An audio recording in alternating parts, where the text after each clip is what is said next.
हमने क्लाइमेट तकरीबन ख़त्म कर दिया है, लेकिन कुछ बहुत ही बुनियादी सवाल हैं जो एग्ज़ाम में आपसे पूछे जाते हैं। मैं वो नहीं बताऊंगा, लेकिन उस प्रकृति के जितने भी सवाल आपसे पूछे जाते हैं उस पर मैं चर्चा ज़रूर करूँगा, ताकि आप अपने सोच से, समझ से इस तरह के प्रश्नों के उत्तर दे पाएँ। ये बहुत ज़रूरी है। वन बाय वन हम इस तरह के कंसेप्ट्स को क्लियर करते चले जाएंगे और इस टॉपिक को हम ब्यूटिफिकेशन ऑफ द मॉनसून या फिर डिटेलिंग और या फिर पॉलिशिंग ऑफ द मॉनसून का नाम भी दे सकते हैं। जितना भी हमने अब तक काम किया उसको पूर्ण रूप से अब डिमार्केशन इस लेक्चर में देती जाएगी। जितने भी अब तक के कुछ डाउट भी माइंड में हैं इस लेक्चर के बाद ख़त्म हो जाएंगे। चलिए मैं शुरुआत ही मॉनसून की रेन के कंसेप्ट से करता हूँ। सबसे पहला मैं आपको एक वर्ड दे देता हूँ। मॉनसून में जो रेन आती है वो रेन स्पेल्स में आती है। स्पेल्स। तो आपको यही क्वेश्चन इस तरह से पूछा जा सकता है कि मॉनसूनल रेन कैसे आती है स्पेल्स में। और स्पेल कैसे होता है? आपने क्रिकेट देखा होगा।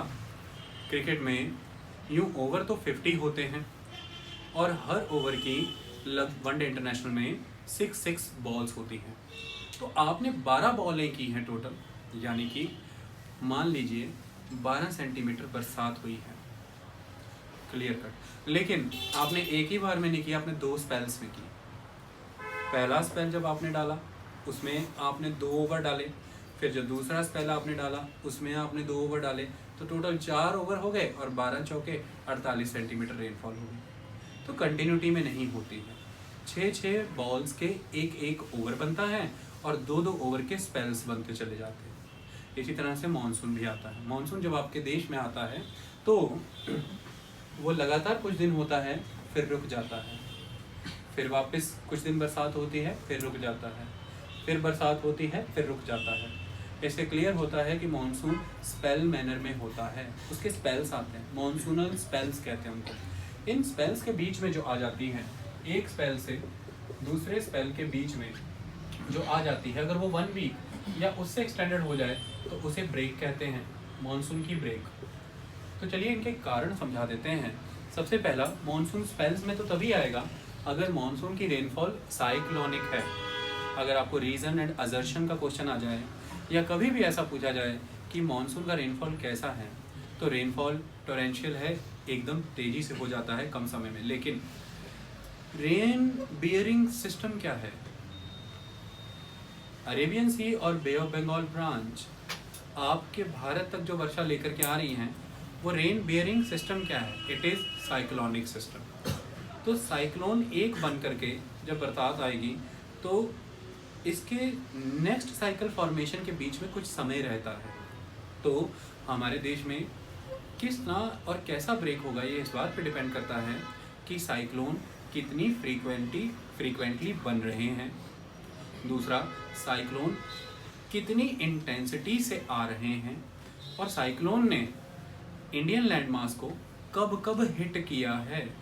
साइक्लोन ने पैसेज और पाथ कौन सा फॉलो किया।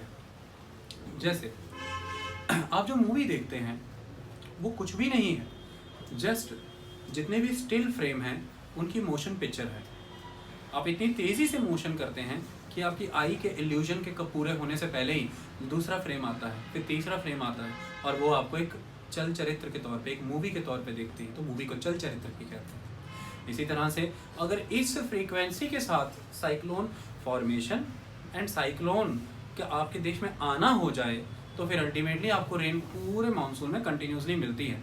तो आपको ये फीलिंग ही नहीं आ पाती कि यह साइक्लोनिक रेन है, क्योंकि फॉर्मेशन ही बहुत क्विक हो रही है, उसकी हिटिंग टू द लैंड बहुत क्विक हो रही है और इंटेंसिटी भी काफ़ी हाई है। तो कंटिन्यूटी में होता है, लेकिन जब भी फॉर्मेशन में, हिटिंग में, इंटेंसिटी में डिफरेंस आते हैं, कम होता है या बढ़ता है, तो हमें स्पेल्स महसूस होने लग जाते हैं, हमें cyclonic character of the rain पता लगने लग जाता है। तो इस बात पे तय होता है कि जो मानसून है ये साइक्लोनिक रेनफॉल होती है, क्योंकि स्पेल्स की फॉर्म में आता है। दूसरा एस्पेक्ट, सपोज कीजिए भारत के क्षेत्र में आप हैं और भारत के इस क्षेत्र में, इस पर्टिकुलर जगह में, उड़ीसा में, आपको मानसून के इन्हीं साइक्लोनिक स्पेल्स के थ्रू रेनफॉल मिल रही है। लेकिन पैसेज का एक बहुत इंपॉर्टेंट रोल है। सपोज कीजिए उड़ीसा के किसी इस पर्टिकुलर लोकेशन पे आपको इन साइक्लोन से रेनफॉल मिल रहा है। और साइक्लोन्स पाथ कौन सा फॉलो करते हैं? इंटर ट्रॉपिकल कन्वर्जेंस जोन का।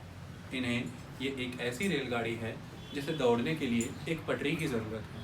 पटरी का काम कौन करती है? ITCZ। और ये ITCZ नाम की पटरी की तरफ ही और उस पटरी पे ही दौड़ने का काम करते हैं। तो कुल मिलाकर के इनको किसी भी तरह से उस पटरी के पास और उस पटरी पे ही चलना है। तो इसी प्रोसेस के तहत अगर ITCZ की पोजीशन चेंज होती रहती है तो जिस पर्टिकुलर स्पॉट पे पहले रेनफॉल हो रहा था अब उस पर्टिकुलर स्पॉट पे रेनफॉल नहीं होगा, क्योंकि ITCZ बहुत फ्रीक्वेंटली अपनी पोजीशन चेंज करती है, क्योंकि वो एक इंड्यूस्ड बेल्ट है, induced by so many different factors जो मैं अभी समझाऊंगा। तो कुल मिलाकर के ITCZ की इस पोजीशन चेंज होने की वजह से साइक्लोन्स का पाथ भी चेंज होता है, और इसकी वजह से क्योंकि रेनफॉल मानसून की साइक्लोनिक है तो जिस जगह पे अब वो साइक्लोन हिट नहीं कर रहे वहाँ पे आपको ब्रेक महसूस हो जाएगी कि अब हमारे यहाँ पे मानसून का ब्रेक आ रखा है, जबकि भारत पूरे में मानसून तो कभी ब्रेक होगा नहीं। किसी भी एक पर्टिकुलर बड़े ज्योग्राफिकल लैंड पे अब रेनफॉल नहीं है, लेकिन हो सकता है गंगा के मैदान में नहीं है तो हिमालय के फुट हिल्स पे या हिमालय के सरफेस पे हो रही है।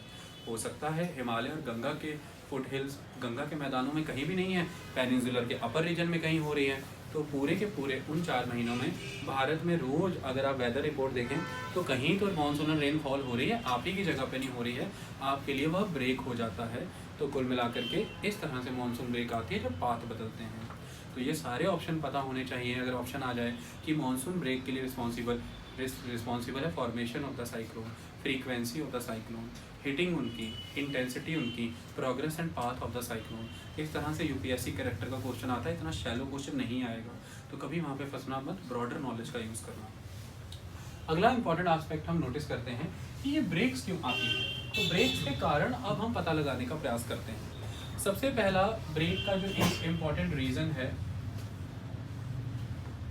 वो रीज़न ये हो जाता है कि ITCZ अपनी पोजीशन को शिफ्ट करती है, ITCZ की पोजीशन चेंज होती है। जैसे जब हमने बात की थी कि लगभग जून के मिड या जून के लास्ट वीक्स के दौरान अगर आप भारत के नक्शे की बात करेंगे तो ITCZ कहीं कंसंट्रेटेड रहती है गंगा के मैदान के जोन में, और भारत में बहुत ही अच्छे पैमाने पर वर्षा हो रही है, कोई दिक्कत की बात नहीं। लेकिन कई बार कुछ ऐसे हालात बन जाते हैं कि ये ITCZ की पोजीशन फर्दर नॉर्थवर्ड शिफ्ट हो जाती है, ये हिमालय और हिमालय के पार भी चली जाती है। ऐसी परिस्थितियों में जो वर्षा है वो गंगा के मैदानों में और बाकी भारत में ना हो करके भारत में वर्षा अगर टोपोग्राफिकल ऑब्स्ट्रक्शंस रास्ते में आ रही हैं तो साउथ वेस्ट से आने वाली हवाएं तो वर्षा कर ही देंगी, लेकिन जो ITCZ के प्रभाव की वजह से वहाँ पर वर्षा हो रही है वो बड़े पैमाने पर रुक जाएगी, और वह वर्षा ITCZ को ही फॉलो करते हुए अब हिमालय के इलाकों पे होने लगेगी, जबकि आपके मेन रीजन में वर्षा नहीं हो रही पर नदियों में पानी बहुत है। तो ITCZ का शिफ्टिंग एक बहुत इंपॉर्टेंट एस्पेक्ट है। ITCZ की शिफ्टिंग के रीज़न कौन से हो सकते हैं? 2 रीज़न बहुत इंपॉर्टेंट माने जाते हैं। सबसे पहला रीज़न माना जाता है कि जो थर्मल हीटिंग है उसका इम्पैक्ट चेंज हो गया है। थर्मल हीटिंग का इम्पैक्ट किस तरह से चेंज हो गया है? एक इम्पॉर्टेंट फैक्टर इसका ये हो सकता है कि वो जो तिब्बतन प्लेट्यू होता था वो तिब्बतन प्लेट्यू पे उस लेवल पर उतनी स्नो मेल्ट नहीं हुई और उतना वो लैंड मास हीट नहीं हो पाया, जिसकी वजह से वहाँ पर थर्मल कन्वेक्टिव सेल जो क्रिएट हो रखे थे वो बहुत स्ट्रांगली क्रिएट हो रहे। हवाएं वहाँ से सतह से संपर्क में आ करके गर्म हो करके ऊपर उठ रही थी, लेकिन सरफेस उतना हीटअप नहीं है, स्नो उतनी भी मेल्ट नहीं हुई, जिसकी वजह से वो कन्वेक्टिव मैकेनिज्म काम कर सके। तो वो कन्वेक्टिव सेल मैकेनिज्म जब वीक पड़ता है तो अल्टीमेटली उस समय ITCZ नॉर्थवर्ड शिफ्ट हो जाता है, और जब ITCZ नॉर्थवर्ड शिफ्ट हो जाएगा तो इस थर्मल हीटिंग इम्पैक्ट की वजह से गंगा के मैदानों में वर्षा रुक जाएगी और ब्रेक पीरियड आ जाएगा। दूसरा इंपॉर्टेंट एस्पेक्ट ये है कि गर्मी के समय में जब आपके यहाँ पे समर मानसून होता है, मार्च अप्रैल मई जून के मंथ में, हिमालय के साउदर्न रीजन से वेस्टर्लीज गुजर रही होती हैं, अपर एयर ट्रोपोस्फीयर में वेस्टर्ली गुजर रही होती हैं, और इन वेस्टर्ली के गुजरने की पाथ की वजह से जो हमारा गंगा का मैदान है, इस गंगा के मैदान के नर्दर्न एरियाज और गंगा के मैदान के आपको काफ़ी सारी अपर air atmospheric anti cyclonic conditions देखने को मिलती हैं, और उन एंटी साइक्लोनिक कंडीशन की वजह से ही बड़े पैमाने पर लैंड तो हीट अप हो रहा है लेकिन रेनफॉल नहीं हो पा रहा है। कन्वेक्टिव सेल मैकेनिज्म तो हो रहा है, मतलब ज़मीन से हवा गर्म होकर के ऊपर तो उठ रही है, लेकिन उसको उस लेवल पर ऊपर उठने की इजाज़त नहीं मिल रही है अपर air atmospheric anti cyclonic conditions की वजह से। इसकी वजह से ही अप्रैल मई जून बीत जाता है लेकिन रेनफॉल उस लेवल पे नहीं होती है। लेकिन sudden onset of the monsoon या फिर बर्स्ट ऑफ द मानसून का एक रीज़न ये रहता है कि जैसे ही विंटर सीज़न आएगा, जैसे ही मानसून सीज़न आएगा, सन की नॉर्थवर्ड माइग्रेशन तो पहले से ही हो रही थी और सन उस समय तक प्रॉपर अपनी हीटिंग और अदर कंसेप्ट इस्टेब्लिश कर देगा। तो ऐसे में सारे के सारे global pressure belt northward shift हो जाएंगे। ऐसे में ही जो वेस्टर्ली है उसकी फॉर्मेशन का आधार भी यही प्रेशर बेल्ट्स हैं। तो अपर एयर एटमॉस्फेरिक वेस्टर्ली भी हिमालय के नॉर्थवर्ड शिफ्ट हो जाती है, और इसकी वजह से ही जो नीचे से उठ रहे ऊपर जाने वाले कन्वेक्टिव सेल्स हैं उनको प्रॉपर स्कोप मिल जाता है और ITCZ गंगा के मैदानों में सेटल हो पाती है। और ITCZ में ही दो साउथ ईस्ट जो इक्वेटर को क्रॉस करके साउथ वेस्ट हो गई और नॉर्थ ईस्ट से आने वाली हवाएं कन्वर्ज कर रही हैं और ऊपर उठ रही हैं। तो कुल मिला के ये साउथ वेस्ट से उतनी ही तेज़ हवा खींचेगा जितनी तेज़ी से ऊपर उठ रही है। तो ये पूरा का पूरा एक फैक्ट्री की तरह काम करता है मानसून। एक भी प्रोसेस इसमें हर्डल आ जाए या ऑब्स्ट्रक्शन आ जाए, सारा ही प्रोसेस पूरी लाइन से हार्म होता है। यानी कि आपने साउदर्न हेमिस्फीयर से, इंडियन ओशन और पैसिफिक रीजन से जितनी भी साउथ ईस्ट विंड्स मंगवाई हैं इक्वेटर तक, उसका कारण ही ये था कि इंडियन ओशन के इक्वेटर के नॉर्दर्न रीजन में उस विंड की रिक्वायरमेंट थी। इंडियन ओशन के इक्वेटर के नॉर्दर्न रीजन में, ग्लोब दे दीजिए, उस विंड की रिक्वायरमेंट इसलिए थी क्योंकि ITCZ बना हुआ था एक पर्टिकुलर लोकेशन पे, और ITCZ वहाँ पर बनने का आधार था कि वहाँ पर बड़े पैमाने पर सन की वर्टिकल हीटिंग की वजह से कन्वेक्टिव एयर मैकेनिज्म बना है। एयर गर्म होकर के ऊपर की तरफ उठ रही हैं, और जहाँ पर भी एयर गर्म होकर के ऊपर की तरफ उठ रही हैं, अब ये south east trade winds equator cross करके उस वैक्यूम को फिल करने के लिए साउथ वेस्टर्ली फॉर्म लेकर के वहाँ तक जाएंगी, साउथ वेस्टर्ली फॉर्म लेके वहाँ तक जाएंगी। और जहाँ तक भी ये जाएंगी, इन्हें रास्ते में एक विंड और मिलेगी जो नॉर्थ ईस्ट से आ रही है। तो फिर वहाँ पर कन्वेक्टिव सेल का एक पूरा का पूरा बेल्ट और जोन इस्टेब्लिश होता है ITCZ। तो ITCZ जहाँ पर इस्टेब्लिश है, वहाँ से बड़े पैमाने पर एयर अपलिफ्ट हो रही है, एयर कन्वेक्टिव मैकेनिज्म से ऊपर जा रही है। जितनी वो ऊपर जा रही है उतना ही वहाँ पर लो प्रेशर और वैक्यूम है। जितना वहाँ पे वैक्यूम है उतनी ही इंटेंसिटी से साउथ वेस्ट मानसून आ रहा है। जितनी इंटेंसिटी से साउथ वेस्ट मानसून बन रहा है उतना ही उसको साउथ ईस्ट ट्रेड विंड की भी रिक्वायरमेंट है, जिसे वो इक्वेटर के ऊपर तक खींच ले रहा है। तो कुल मिलाकर के भारत में सारा सिचुएशन तो क्रिएट हो जाता है सन के नॉर्दर्न माइग्रेशन से। मार्च 23 के बाद ही अप्रैल भी आ गया, ITCZ भारत पे आ गई, मई भी आ गया, ITCZ भारत में आ गई, जून भी आ गया, ITCZ भारत में आ गई। लेकिन ITCZ इंटरट्रॉपिकल कन्वर्जेंस जोन, जिसमें दो साउथ ईस्ट जो इक्वेटर पास करके साउथ वेस्ट और नॉर्थ ईस्ट, तो साउथ वेस्ट और नॉर्थ वेस्ट का टकराव होकर ऊपर उठ रहा है, लेकिन ऊपर अभी भी कुछ ऐसा है जो उसे पूर्ण रूप से उठने नहीं दे रहा है। तो अगर उसे पूर्ण रूप से उठाना है तभी उसमें इतनी ताकत होगी कि वो इक्वेटर से नीचे वाली साउथ ईस्ट ट्रेड विंड को भी अब अपने साथ खींचेगी पूरी तेजी से, और एक continuous supply of the monsoon create होगा। और इसीलिए जून के मंथ की 1 तारीख को प्रॉपर मान लिया जाता है कि ऑनसेट ऑफ द मॉनसून हो गया है। ऑनसेट ऑफ द मॉनसून का कंसेप्ट क्लियर है, यह ऑनसेट ऑफ द मॉनसून है। आप देखिए ना, अप्रैल में भी तो ITCZ इंडिया पे आ गई थी, वर्षा नहीं हुई। मई में भी तो ITCZ आ गई थी, वर्षा नहीं हुई। जून के भी शुरुआती दिनों में 1 जून के अराउंड वर्षा होने का कारण कि भारत से अपर air tropospheric jet westerly stream अब विड्रॉ कर चुकी है और वो तिब्बतन प्लेट्यू के हिमालय के नॉर्दर्न चली गई है। अब वह कन्वेक्टिव सेल बेल्ट यानी कि intertropical conversion zone fully working है। तो अब वो हर किसी जगह से अपनी सप्लाई की आपूर्ति को पूरा करेगी, तो जो टूटे हुए लिंक थे उन्हें पूरा जोड़ देगी। तो अब साउथ वेस्ट विंड्स पूरी तरह से इक्वेटर से नीचे वाली साउथ ईस्ट को अपनी मुख्य धारा में ले लेंगी और एक कंटिन्यूअस चेन एस्टेब्लिश हो जाएगा, ऑनसेट ऑफ द मानसून हो जाएगा। तो ITCZ का गंगा के मैदान में सेटल होना बड़ी बात, उसको सेटल कराने की जिम्मेवारी हो रही है वहाँ से ड्रिफ्ट कर चुकी अपर एयर वेस्टर्ली का। अगर वो ड्रिफ्ट ना करती, जितना मर्जी लैंड इंटेंस कर लो, ये यहाँ पे सेटल तो होती, लेकिन साउथ ईस्ट ट्रेड विंड को मुख्य धारा में न ला पाती और मानसून का ऑनसेट नहीं हो पाना था। ये लोकल कन्वेक्टिव मैकेनिज्म वाली रेनफॉल ही बन के रह जाती, ये मानसूनल रेनफॉल बन के ना रह पाती, जो कि 4 महीने तक चलेगी। अदरवाइज लोकल फेनोमेना से साउथ इंडिया में तो सारा साल बरसात होती है, वो तो कन्वेक्टिव मैकेनिज्म होता है। लेकिन ये कन्वेक्टिव मैकेनिज्म तो है but not local. World level पर ग्लोब की 2 परमानेंट और 2 प्लेनेटरी विंड को इंड्यूस करके बनने वाला कन्वेक्टिव मैकेनिज्म है, एक साउथ ईस्ट ट्रेड विंड और एक नॉर्थ ईस्ट ट्रेड विंड। इसमें नॉर्थ ईस्ट ट्रेड विंड तो मिल चुकी थी, साउथ वेस्ट वाली हवाएं भी मिल ही गई हैं, जो ये खींच रहा है किसकी वजह से, differential heating of land and ocean. तो अरेबियन सी से हवाएं तो जानी ही है इंडिया की तरफ, लेकिन इसमें दूसरी major stakeholder south east trade wind को इंडल्ज करने का प्रोसेस तब एक्टिव हो जाता है प्रॉपरली, जब इंडिया के लैंडमास की हीटिंग होने की वजह से अपर उठ रहे कन्वेक्टिव मैकेनिज्म को पूरी तरह से इंटेंस और एक्टिव होने का मौका दे देती है drifting of the upper air tropospheric jet westerly streams.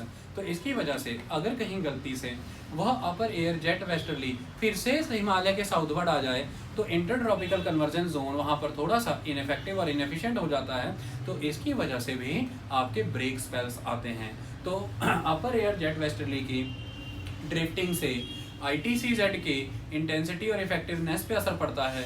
ITCZ drift होती है और उसके ड्रिफ्ट होने का आधार ही क्या रहता है, उसके ड्रिफ्ट होने का आधार है जहाँ पर भी 2 हवाएं कन्वर्ज हो रही हैं, तो वो हवाओं के कन्वर्ज होने की पोजीशन चेंज होती रहती है, किसकी वजह से, अपर एयर एटमॉस्फेरिक सर्कुलेशंस की वजह से।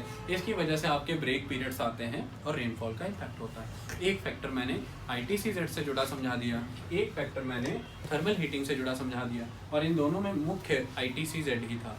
एक फैक्टर मैंने वेस्टर्ली से जुड़ा समझा दिया, एक थर्मल हीटिंग से जुड़ा समझा दिया, दोनों रिस्पॉन्सिबल हैं ITCZ की पोजीशन की डिफरेंसेस को क्रिएट करने में। अब अगला फैक्टर क्या आता है, बहुत सारे और भी फैक्टर होते हैं। एक फैक्टर इंपॉर्टेंट ये है कि ब्रेक पीरियड क्यों आ जाता है, ये डिपेंड करता है डिफरेंट रीजन्स, हर रीजन में डिफरेंट रीज़न है, उसकी वजह से ब्रेक पीरियड्स आते हैं। तो ये ब्रेक पीरियड का एक मेन कारण, अगर हम इंडिया के वेस्टर्न घाट पे देखें तो हमने देखा था कि जो फर्स्ट लेवल की स्ट्रीम्स आई हैं साउथ वेस्ट मानसून की, वो सीधा इस तरह से आ करके यहाँ की हाई माउंटेन पीक से टकराती हैं। दूसरी स्ट्रीम्स हमने देखा था कि पासेस से गुजर गई थी, लेकिन हमने देखा जो बाद में सक्सेसिव स्ट्रीम्स आ रही हैं वो इस लैंडमास से टकरा करके इनके साथ ही लग के ऊपर की तरफ जा रही हैं। तो मतलब उस समय में ये वेस्टर्न घाट रीजन में वर्षा नहीं हो रही है। तो due to the topographical barrier जो विंड्स हैं वो इस तरह से गुजरनी शुरू हो गई हैं, उन्हें ऑब्स्ट्रक्शन उस लेवल पे नहीं मिल रही कि अब वो ऊपर उठ करके कंडक्शन करें और वो रेनफॉल कराएं, जिसे ओरोग्राफिक कहते हैं। और ये कहाँ से, नर्मदा और तापी की घाटियों से अंदर घुसेंगी। तो कुल मिलाकर के ये period due to the topographical obstruction ये भी एक तरह का कहलाता है ब्रेक पीरियड। दूसरा हमने हिमालय के मामले में पढ़ा था कि हमने देखा था कि बे ऑफ बंगाल की ब्रांच जो है वो हिमालय से जाकर के टकराती है। अब हिमालय से जाकर के टकराने की वजह से, अब हिमालय से आप एक बार टकराए हैं और आपने यहाँ पर रेनफॉल किया है, एक बारी जब आपने सीधा वर्टिकल टकराव किया तो रेनफॉल हुआ, उसके बाद आपकी पोजीशन चेंज हुई और हिमालय के एडजस्टेंट चल रहे हैं। तो जितने पीरियड तक आप एडजस्टेंट चल रहे हैं और आपको फिर से वही इंटेंसिटी अचीव करनी है, जब आप फिर से नॉर्थ ईस्ट डायरेक्शन ही रीच करना चाहेंगे, उसके लिए आप फिर से टकराएंगे। एक बार टकराने से दूसरी बार टकराने के बीच का जो गैप रहता है ये भी एक तरह का ब्रेक पीरियड काउंट हो जाता है, क्योंकि आपको अपनी लॉस्ट स्ट्रेंथ फिर से गेन करनी होती है। तो इस तरह के कारण जिम्मेवार होते हैं अलग अलग समय पे ब्रेक आने के लिए, लेकिन ब्रेक्स तो आती हैं, एक इम्पॉर्टेंट एस्पेक्ट है। इतनी बात समझ में आई। और जैसे ही मानसून ऑन सेट हो जाता है तो फिर मानसून का उसी समय बस्ट हो जाता है, और मानसून बस्ट का कारण मैंने समझा दिया था आपको, वो पहले के लेक्चर में क्लियर हो गया है। जब अन्नाई मुडाई में बहुत ही मूसलाधार वर्षा होती है या मानसून बस्ट या मानसून का ब्रेक होना कहलाता है। तो मानसून ब्रेक ये भी है, ब्रेक इन द मानसून एक अलग चीज़ है, मानसून ब्रेक एक कंसेप्ट है। बस्ट की जगह अल्टरनेटिवली कुछ बुक में मानसून ब्रेक वर्ड भी यूज़ किया गया है। ओके, ये बात, ये कंसेप्ट समझाना था। और कंसेप्ट क्या समझाना है, समझिए।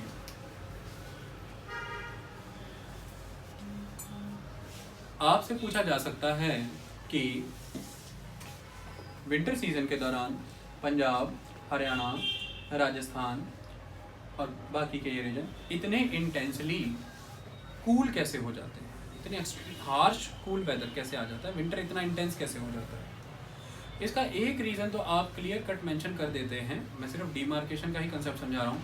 एक रीज़न तो आप ये मेंशन कर देते हैं कि साउथवर्ड माइग्रेशन ऑफ द सन हो चुका है, ये एक इम्पॉर्टेंट फैक्टर है, और यहाँ पर हाई इंसुलेशन रिसेप्शन नहीं हो रहा है। ये तो बाकी के इलाकों पर भी लाजमी है, गंगा के अदर एरियाज़ में भी ये चीज़ होती है, फिर यहीं पर इस तरह से इतनी कूल क्यों होता है? तो सबसे इम्पॉर्टेंट और वैलिड रीज़न यहाँ का ये है कि इसकी नियर बाई विसिनिटी में हिमालय के पर्वत हैं, और इन हिमालय के पर्वतों की वजह से ही यहाँ पर बर्फ़ बिछती है, और इन हिमालय के पर्वतों पर बिछी हुई बर्फ़ की वजह से वहाँ पर एक्सट्रीमली कूल टेम्परेचर होता है, जिसके पैमाने पर गंगा, हरियाणा, राजस्थान के रीजन में अभी भी टेम्परेचर उतना नहीं गिरा है, थोड़ा सा टेम्परेचर राइज है, जिसकी वजह से यहाँ पे अभी भी थोड़ा रिलेटिवली लो प्रेशर है as compare to Himalayan snowfall region, जहाँ पर बहुत ही हाई प्रेशर है। तो हिमालयन स्नो बाउंड रीजन के हाई प्रेशर से पंजाब, हरियाणा, राजस्थान के लो प्रेशर रीजन की तरफ हवाएं बहनी शुरू होती हैं, और ये स्नोफॉल के बाद चलने वाली ठंडी हवाएं कहलाती है, जो इस रीजन को बहुत ठंडा करती है। अगला इम्पॉर्टेंट एस्पेक्ट यहाँ पर ये आ जाता है कि जब हम बात करते हैं पंजाब, हरियाणा, राजस्थान के इस रीजन की, तो जितना भी तुर्कमेनिस्तान, उसके बाद अदर सेंट्रल एशियन रीजन, यहाँ से जो साइबेरियन कोल्ड एयर मासेस आते हैं, वो पर्टिकुलरली डिफरेंट पासेस से, इस नॉर्थ वेस्टर्न रीजन के पासेस से एंटर होकर के यहाँ पर बहुत ही strong frost and fog create करते हैं, और फ्रॉस्ट एंड फॉग रिस्पॉन्सिबल होता है हाई कूलिंग इम्पैक्ट के लिए। इससे कूलिंग बहुत ज़बरदस्त हो जाती है। उसके कई रीज़न हैं। आपकी अर्थ जो है उसे री रेडिएशन करने की आदत होती है, और री रेडिएशन करके ही वो अपनी हीट को निकालती है और कूल होने का प्रोसेस अपनाती है। तो कुल मुद्दे का मतलब यहाँ पर ये आ जाता है कि ये जो फॉग एंड फ्रॉस्ट क्रिएट होती है, फॉग एंड फ्रॉस्ट अर्थ की इस री रेडिएटिंग प्रोसेस को फास्ट करते हैं, जिसकी वजह से अर्थ काफ़ी कूल होनी शुरू हो जाती है इन पर्टिकुलर रीजन में, क्योंकि फ्रॉस्ट का इन चीज़ों का क्रिएट होने का एक आधार ही इन्वर्जन ऑफ द टेम्परेचर है, और वो तभी होता है जब पृथ्वी से ऊष्मा मिलती है, और एक यूनिक कंसेप्ट हो जाता है, ठंडी हवा जो है वो ऊपर हो जाती है, गर्म हवाएं जो है वो नीचे रह जाती हैं। इन्वर्जन ऑफ टेम्परेचर का कंसेप्ट जो फिजिकल ज्योग्राफी में पढ़ाना। तो ये सेकंड इंपॉर्टेंट एस्पेक्ट है। फॉग का दूसरा इंपॉर्टेंट एस्पेक्ट, सन से आने वाली इंसोलेशन को भी ये लोअर डाउन कर देता है, और अर्थ के सरफेस पे उस लेवल पर उस पर्टिकुलर स्पॉट पे इंसोलेशन रिसीव हो नहीं पा रही होती है, और अगर इंसोलेशन अर्थ को रिसीव नहीं हुई है तो वो उतनी हीटअप नहीं होगी, और अगर वो उतनी हीटअप हुई ही नहीं है, उसके कॉन्टैक्ट में आने के बाद एयर भी उतनी वार्म नहीं हो पाएगी। इस वजह से भी कूल हो जाता है एटमॉस्फेयर, और ठंड बहुत ज़बरदस्त पड़ती है। अगला इंपॉर्टेंट एस्पेक्ट यहाँ पर यह पाया जाता है कि ये फिनोमिनास तो अदर एरियाज में भी हो सकते हैं, फिर यहीं पर इतना कूल क्लाइमेट क्यों है? तो उसका आधार ये है कि ये पर्टिकुलर रीजन बहुत दूर पड़ जाता है ओशियानिक लिमिट से, तो यहाँ पर एक स्टॉन्च कॉन्टिनेंटलिटी देखने को मिलती है। ये बेहद दूर हो जाता है पर्टिकुलरली अरेबियन सी ब्रांच से, और रास्ते में बहुत excessively dry region Gujarat and Rajasthan का आ जाता है, जिसकी वजह से अगर कुछ इम्पैक्ट ओशियानिक होना भी है तो वो ब्रीजेज़ या अदर एस्पेक्ट रास्ते में ही लॉस्ट हो जाते हैं, कोई इम्पैक्ट उनका नहीं हो पाता है, क्योंकि पंजाब, हरियाणा और नॉर्दर्न राजस्थान की पोजीशन वो ओशियानिक रीजन से, समुद्रों से बहुत ही दूर पड़ जाती है। तो ये सब आधार हो जाते हैं इसके बहुत ही ज़बरदस्त ठंडे हो जाने का। अगला इम्पॉर्टेंट एस्पेक्ट ये पड़ता है कि आप जब बात करते हैं अक्टूबर, नवंबर, इन पर्टिकुलर मंथ्स की, तो पंजाब की अगर हम बात करें तो पंजाब के इलाके में सितंबर, अक्टूबर, इस पर्टिकुलर एस्पेक्ट के दौरान आपकी फसलें कट चुकी होती हैं जो आपने लगाई होती हैं खरीफ सीज़न के दौरान। अब रबी की फसलें लगाने का मौका आता है। अब फसलें लगाने के लिए मैदान साफ़ किया होता है सितंबर, अक्टूबर के महीनों में, आपने नई फसलें लगानी हैं। फसलें अभी उतनी ग्रो नहीं हो पा रही होती हैं, लैंड काफ़ी मिल जाता है आपको एयर को कूल होने के लिए, उसका सीधा डायरेक्ट इम्पैक्ट हो जाता है, और वो एयर कूल होकर के सराउंडिंग एटमॉस्फेयर को और भी ठंडा करने का काम करती हैं। फरवरी के बाद मार्च और अप्रैल के इन मंथ में पूरे के पूरे ग्राउंड्स कवर्ड होते हैं क्रॉप्स के साथ, तो इसी वजह से गर्मी भी बहुत तीव्रता से आनी शुरू हो जाती है। अगला इंपॉर्टेंट कंसेप्ट यहाँ पर यह है कि यही पंजाब, हरियाणा और बाकी रीजन हैं जहाँ पर सर्दियों के दिनों में वेस्टर्न डिस्टर्बेंसेस की मार होती है, और वेस्टर्न डिस्टर्बेंसेस जो मेडिटेरेनियन सी से आते हैं, ये एक बार गुजरने के बाद कोल्ड स्क्वेल्स को गिराने का काम करते हैं, ठंडी हवाएं जो नॉर्मल से temperature 5 to 8 degree Celsius down कर देते हैं, और इनके बाद भी फ्रॉस्ट एंड फॉग बहुत एक्टिव हो जाती है। ऐसे मल्टीपल रीजंस हैं, कभी भी आ जाएं, लॉजिक के दम पे यूज़ करना, कभी तुक्के से आंसर मत करना, इस तरह क्वेश्चंस पूछे जाते हैं। अगले कंसेप्ट की बात करते हैं। अगर आपसे पूछा जाए कि भारत में सबसे ज़बरदस्त और सबसे ज़्यादा फ्रॉस्ट कहाँ पर है, फ्रॉस्ट आप जानते हैं सबसे ज़्यादा कहाँ पर है, तो फ्रॉस्ट की अगर हम बात करें सबसे ज़्यादा पड़ने का काम, मतलब अगर आपसे पूछा जाए कि ओस सबसे ज़्यादा कहाँ है, ओस सबसे ज़्यादा कहाँ है, इंडिया का नॉर्थ ईस्टर्न रीजन, इंडिया का नॉर्थ ईस्टर्न रीजन। ओस पढ़ने के लिए कंडीशन क्या रहेगी, ओस पढ़ने का आधार रहेगा बहुत ही जल्दी सैचुरेशन पॉइंट को रीच कर जाना। जब भी आपकी humidity capacity relative absolute humidity के साथ मैच कर जाए, मतलब एयर की ह्यूमिडिटी कैपेसिटी कितनी है, वो कितनी ह्यूमिडिटी को होल्ड कर सकती है, और एयर के पैकेट में एक्चुअली में ह्यूमिडिटी है कितनी, दोनों इक्वल आ जाती हैं, तो रिलेटिव ह्यूमिडिटी 100% हो जाती है। और रिलेटिव ह्यूमिडिटी जब 100% होती है, कंडेंसेशन बिगिन हो जाती है। पृथ्वी पर कुछ भी होगा अगर आकाश से, तो वह कंडेंसेशन से ही होगा। कुछ भी कराना है तो कंडेंसेशन कराना पड़ेगा, वरना कुछ नहीं होगा। दूसरा प्रोसेस है, कुछ भी कराना है तो इवेपोरेशन होना होगा, तो इवेपोरेशन एंड कंडेंसेशन ही कुछ भी कराते हैं। तो इवेपोरेशन होने के बाद आपको महसूस और दिखता कुछ नहीं है, दिखने के लिए, महसूस करने के लिए आपको कंडेंसेशन चाहिए। तो कंडेंसेशन ही इवेपोरेशन के प्रोसेस को आपके सामने प्रत्यक्ष रूप में पेश करती है। अब वो फिर कुछ भी हो, फॉग हो जाए, फ्रॉस्ट हो जाए, कुछ भी हो जाए, क्लाउड हो जाए, रेन हो जाए, स्नोफॉल हो जाए, हेल स्टॉर्म हो जाए, कुछ भी हो जाए, यू नीड कंडेंसेशन। और कंडेंसेशन नहीं होगा जब तक रिलेटिव ह्यूमिडिटी नहीं होगी, और रिलेटिव ह्यूमिडिटी नहीं होगी जब तक humidity capacity and absolute humidity बराबर नहीं हो जाएंगे, सैचुरेशन नहीं रीच हो जाएगा। और सैचुरेशन कराने के दो तरीके होते हैं हमारे पास, या तो हम उस एयर पैकेट का वॉल्यूम ही कम कर दें तो उसकी ह्यूमिडिटी कैपेसिटी ही कम हो जाएगी, तो हमारे पास जितनी अवेलेबल ह्यूमिडिटी है एब्सोल्यूट, उसी के दम पे हम 100% कर देंगे। और या दूसरा तरीका ये है कि हम उस पैकेट का टेम्परेचर ही कम कर दें, तो इस टेम्परेचर को कम करने की वजह से भी उसकी ह्यूमिडिटी कैपेसिटी रिड्यूस हो जाएगी, तो जो उसकी एब्सोल्यूट ह्यूमिडिटी है वो ह्यूमिडिटी कैपेसिटी के बराबर आ जाएगी। 3 किलो ह्यूमिडिटी थी, 4 किलो ह्यूमिडिटी वो होल्ड कर सकती थी क्योंकि गर्म बड़ी थी, हमें ठंडी करती है वो भी 3 ही किलो ह्यूमिडिटी हैंडल कर सकती है, 3 किलो दोनों बराबर आ गए। और अगला तरीका ये है कि ह्यूमिडिटी कैपेसिटी जो भी हो, आप उसकी एब्सोल्यूट ह्यूमिडिटी ही बढ़ा दो, एब्सोल्यूट ह्यूमिडिटी बढ़ा दो, तो ह्यूमिडिटी कैपेसिटी 5 किलो है, हमने एब्सोल्यूट ह्यूमिडिटी बढ़ा दी, वो भी 5 किलो हो गई, 5 किलो हो गए 100% हो गया, और कंडेंसेशन हो जाएगा। तो हमारा नॉर्थ ईस्टर्न रीजन जो है उसकी 2 खासियतें हैं। सबसे पहला खासियत उसकी ये है कि वो ओशियन के बहुत क्लोज है, यानी कि अगर हम नॉर्थ ईस्टर्न रीजन की बात करें तो यहाँ पर हमें एटलस लगा लेना चाहिए आपकी बेहतरी के लिए, ठीक है। देखिए नॉर्थ ईस्ट है, तो नॉर्थ ईस्ट का रीजन एक तो बे ऑफ बंगाल से काफ़ी प्रॉक्सिमल है, तो काफ़ी क्लोज है। तो बे ऑफ बंगाल से क्लोज होने के इसको 2 फायदे होते हैं। सबसे पहला एस्पेक्ट ये हो जाता है कि बे ऑफ बंगाल के साथ प्रॉक्सिमिटी की वजह से यहाँ पे टेम्परेचर कभी भी एक्सट्रीम नहीं जा सकता, यानी कि बहुत हाई भी नहीं जा पाएगा और बहुत नीचे भी नहीं गिर पाएगा, ये इसकी खासियत रहती है, पहली खासियत। तो विंटर सीजन की अगर हम बात करें तो इस पर्टिकुलर एरिया में टेम्परेचर एक बिल्कुल भी गिर नहीं पाएगा as compare to other region. तो नॉर्थ ईस्टर्न हिमालयन रीजन की ये खासियत है कि टेम्परेचर एकदम से एक्सट्रीमली लो नहीं जाएगा, क्योंकि ओशियनिक इम्पैक्ट उसको किसी न किसी लेवल पर मॉडरेट रखने का काम करेगा। तो अब हमने कहा था कि टेम्परेचर कम कर दो तो रिलेटिव ह्यूमिडिटी अचीव हो जाती है। बड़े अच्छे लोग हो आप लोग। तो एक शैतान बच्चा कहेगा सर अगर यही बात है तो 3 किलो उसकी ह्यूमिडिटी कैपेसिटी है एयर पैकेट की, और हमारे पास हवा है सर पौवा, मैंने 500 ग्राम और 250 ग्राम, तो ऐसा ना कर दें कि टेम्परेचर की बत्ती ही बंद कर दें बिल्कुल, और एयर पैकेट की कैपेसिटी ही आ जाएगी 250 ग्राम पे, और 250 ग्राम दोनों मिल करके, नीचे भी 250 ग्राम ह्यूमिडिटी कैपेसिटी, एब्सोल्यूट ह्यूमिडिटी भी 250 ग्राम, और दोनों मिल जाएंगे और फिर हो जाएगी रिलेटिव ह्यूमिडिटी और करा देंगे कंडेंसेशन। अरे यार बड़ी अच्छी बात है, लेकिन एक बात तो हमेशा याद रखना, जैसे तुम्हारा माहौल नहीं बनता है 2-4 गिलास पिए बिना, वैसे हवा का माहौल नहीं बनता है जब तक कि उसके पास एक ठोस ह्यूमिडिटी ना हो। अब 100 ग्राम पे मत करा देना रिलेटिव ह्यूमिडिटी। कोई बच्चा आगे उन्मादी बच्चा कहे सर मेरा दिल ही नहीं लग रहा है, मैंने सुना है ह्यूमिडिटी कैपेसिटी से हवा में जस्ट 10 ग्राम है, तो मैं ऐसा कर दूंगा, मैं इतना टेम्परेचर कम कर दूंगा ना इसका कि 10-10 ग्राम ऊपर भी 10 ग्राम हो जाएगी एब्सोल्यूट ह्यूमिडिटी और 10 ग्राम इसकी, और मैं करा लूँगा कंडेंसेशन। तो करा लेना, आपके कान में तो जरूर ओस जमेगी, लेकिन भारत की पृथ्वी पे नहीं जम सकती इतनी कम ह्यूमिडिटी से।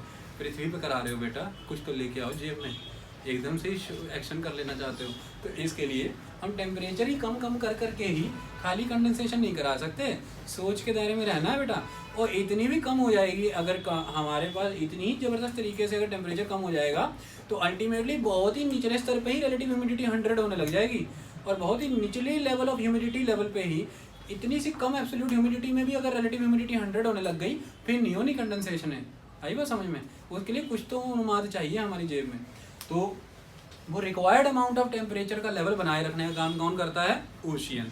उसको पता है कि इस थैले को इतना का बड़ा रखना है कि इसमें इतनी की ह्यूमिडिटी होल्ड कर पाए, इसको इतनी की ऊर्जा देते रहो, इतने का टेम्परेचर देते रहो। क्लियर? अगला एस्पेक्ट, अब फिर बात हो गई कि अब हिमालय नॉर्थ ईस्ट रीजन कह रहा है यार तुमने टेम्परेचर भी डाउन नहीं जाने दे रहे हो पानी की वजह से, और अल्टीमेट एस्पेक्ट ये है कि जब तक मेरी ह्यूमिडिटी कैपेसिटी ही डाउन नहीं हो रही तो एब्सोल्यूट ह्यूमिडिटी मेरी उससे कैसे मैच करेगी। फिर टेम्परेचर तुम डाउन नहीं होने दे रहे जिसकी वजह से कि उसकी ह्यूमिडिटी कैपेसिटी कम होती तो मैं उसके बराबर आ जाता। तो एक फिर अब दूसरा तरीका बताओ, तो कहते तुम घबराओ मत, हम नॉर्थ ईस्ट रीजन है, हमारे यहाँ पर हिमालय में अत्यधिक बारिश होती है सबसे ज़्यादा। अगर पूरा हिमालय देखा जाए सबसे ज़्यादा हम वर्षा कराते हैं, तो हम तुम्हें कम नहीं करेंगे किसी मामले में, हम तुम्हें पानी दे देंगे, हम तुम्हें मॉइस्चर दे देंगे। तो नॉर्थ ईस्ट रीजन भारत का हिमालय पर वर्षा इतनी अधिक होने की वजह से पूरे के पूरे हिमालय की बात करें तो साउदर्न स्लोप पे रेनफॉल बहुत होता है, तो वेजिटेटिव रीजन है ये। हिमालय की नॉर्दर्न स्लोप्स बैरन रहती हैं, हिमालय की साउदर्न स्लोप जो है वेजिटेटिव रहती हैं। और नॉर्थ ईस्ट इंडिया की बात करें तो अपने आप में खास है कि आपको ट्रॉपिकल एवरग्रीन फॉरेस्ट से लेकर के टॉप तक जाते जाते माउंटेन क्लाइमेट भी देखने को मिल जाता है, सिर्फ आपको चढ़ाई चढ़ते जाना है। तो इसकी वजह से due to high rainfall zone तो इवेपोरेशन भी है इस एरिया में, और दूसरा important aspect due to high level of vegetation evapotranspiration भी बहुत है। इन सारे कारणों से आर्द्रता काफ़ी है, एटमॉस्फेयर में मॉइस्चर है, और मॉइस्चर की वजह से एब्सोल्यूट ह्यूमिडिटी वाला जो खाना था, डब्बा था, उसमें हम 2 किलो मॉइस्चर भर सकते हैं बड़ी इजीली। तो जैसे ही उसका 2 किलो मॉइस्चर की कमी पूरी हो जाएगी तो नीचे की साइड में अगर हम देखें डंडे के नीचे तो हमें कितनी ह्यूमिडिटी कैपेसिटी कितनी, 5 किलो, हमारे पास हवा मॉइस्चर था कितना, 3 किलो, हमने उसमें 2 किलो और डाल दिया तो 5-5 किलो रिलेटिव ह्यूमिडिटी बराबर हो गया, और जितना रिक्वायर्ड अमाउंट ऑफ ह्यूमिडिटी चाहिए थी कंडेंसेशन के लिए है तो हमने यहाँ पे ओस डला दी। ओके, तो नॉर्थ ईस्ट का ये इलाका इसलिए इस चीज़ के लिए जाना जाता है, ये कभी नहीं भूलना। आगे चले, नेक्स्ट कंसेप्ट को समझने का प्रयास करते हैं। अगर आपसे कोई ये पूछ ले समर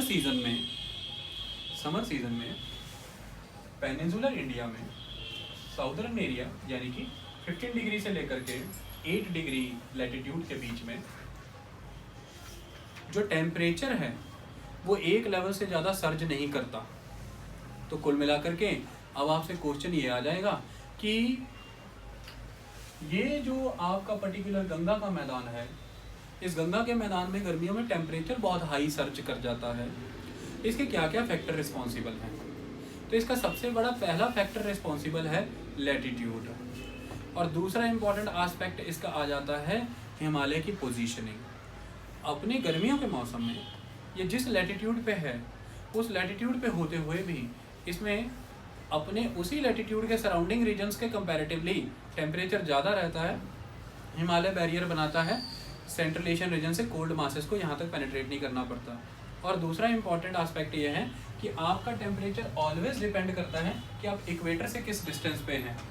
अगर आप इक्वेटर से 15 और 20 या 23.5 डिग्री रीजन में फॉल कर रहे हैं तो लगभग इक्वेटोरियल और सब ट्रॉपिकल रीजन को महसूस कर रहे हैं, और इस पर्टिकुलर एरिया में सन ऑलवेज 2 टाइम पास होता है किसी भी एक जगह से।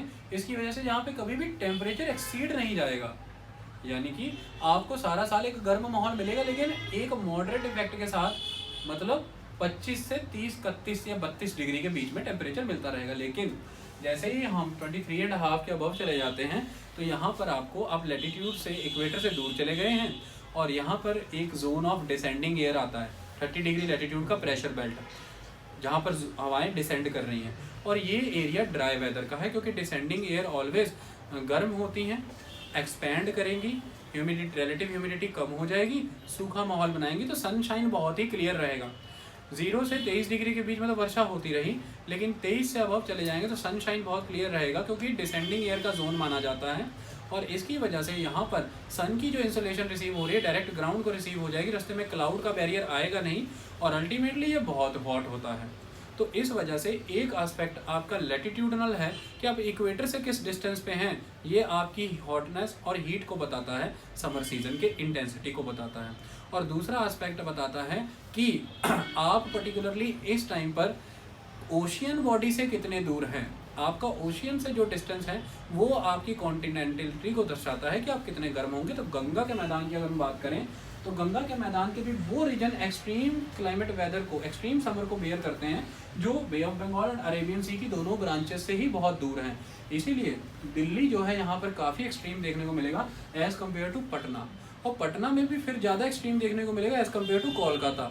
हैं तीनों ही जगह हैं गंगा के मैदान में, और इन दोनों पे असर दोनों चीज़ों का हुआ है, लैटिट्यूड का जो कि इक्वेटर से डिस्टेंस, और दूसरा important aspect proximity to the sea, proximity to the water body. लेकिन एक स्टेटमेंट मैं आपको जारी कर देता हूँ कि साउथ इंडियन रीजन में 15 डिग्री लैटिट्यूड के नीचे ये proximity to the sea active काम कर रहा है, लेकिन latitudinal extent from the equator काम उतना नहीं कर रहा है।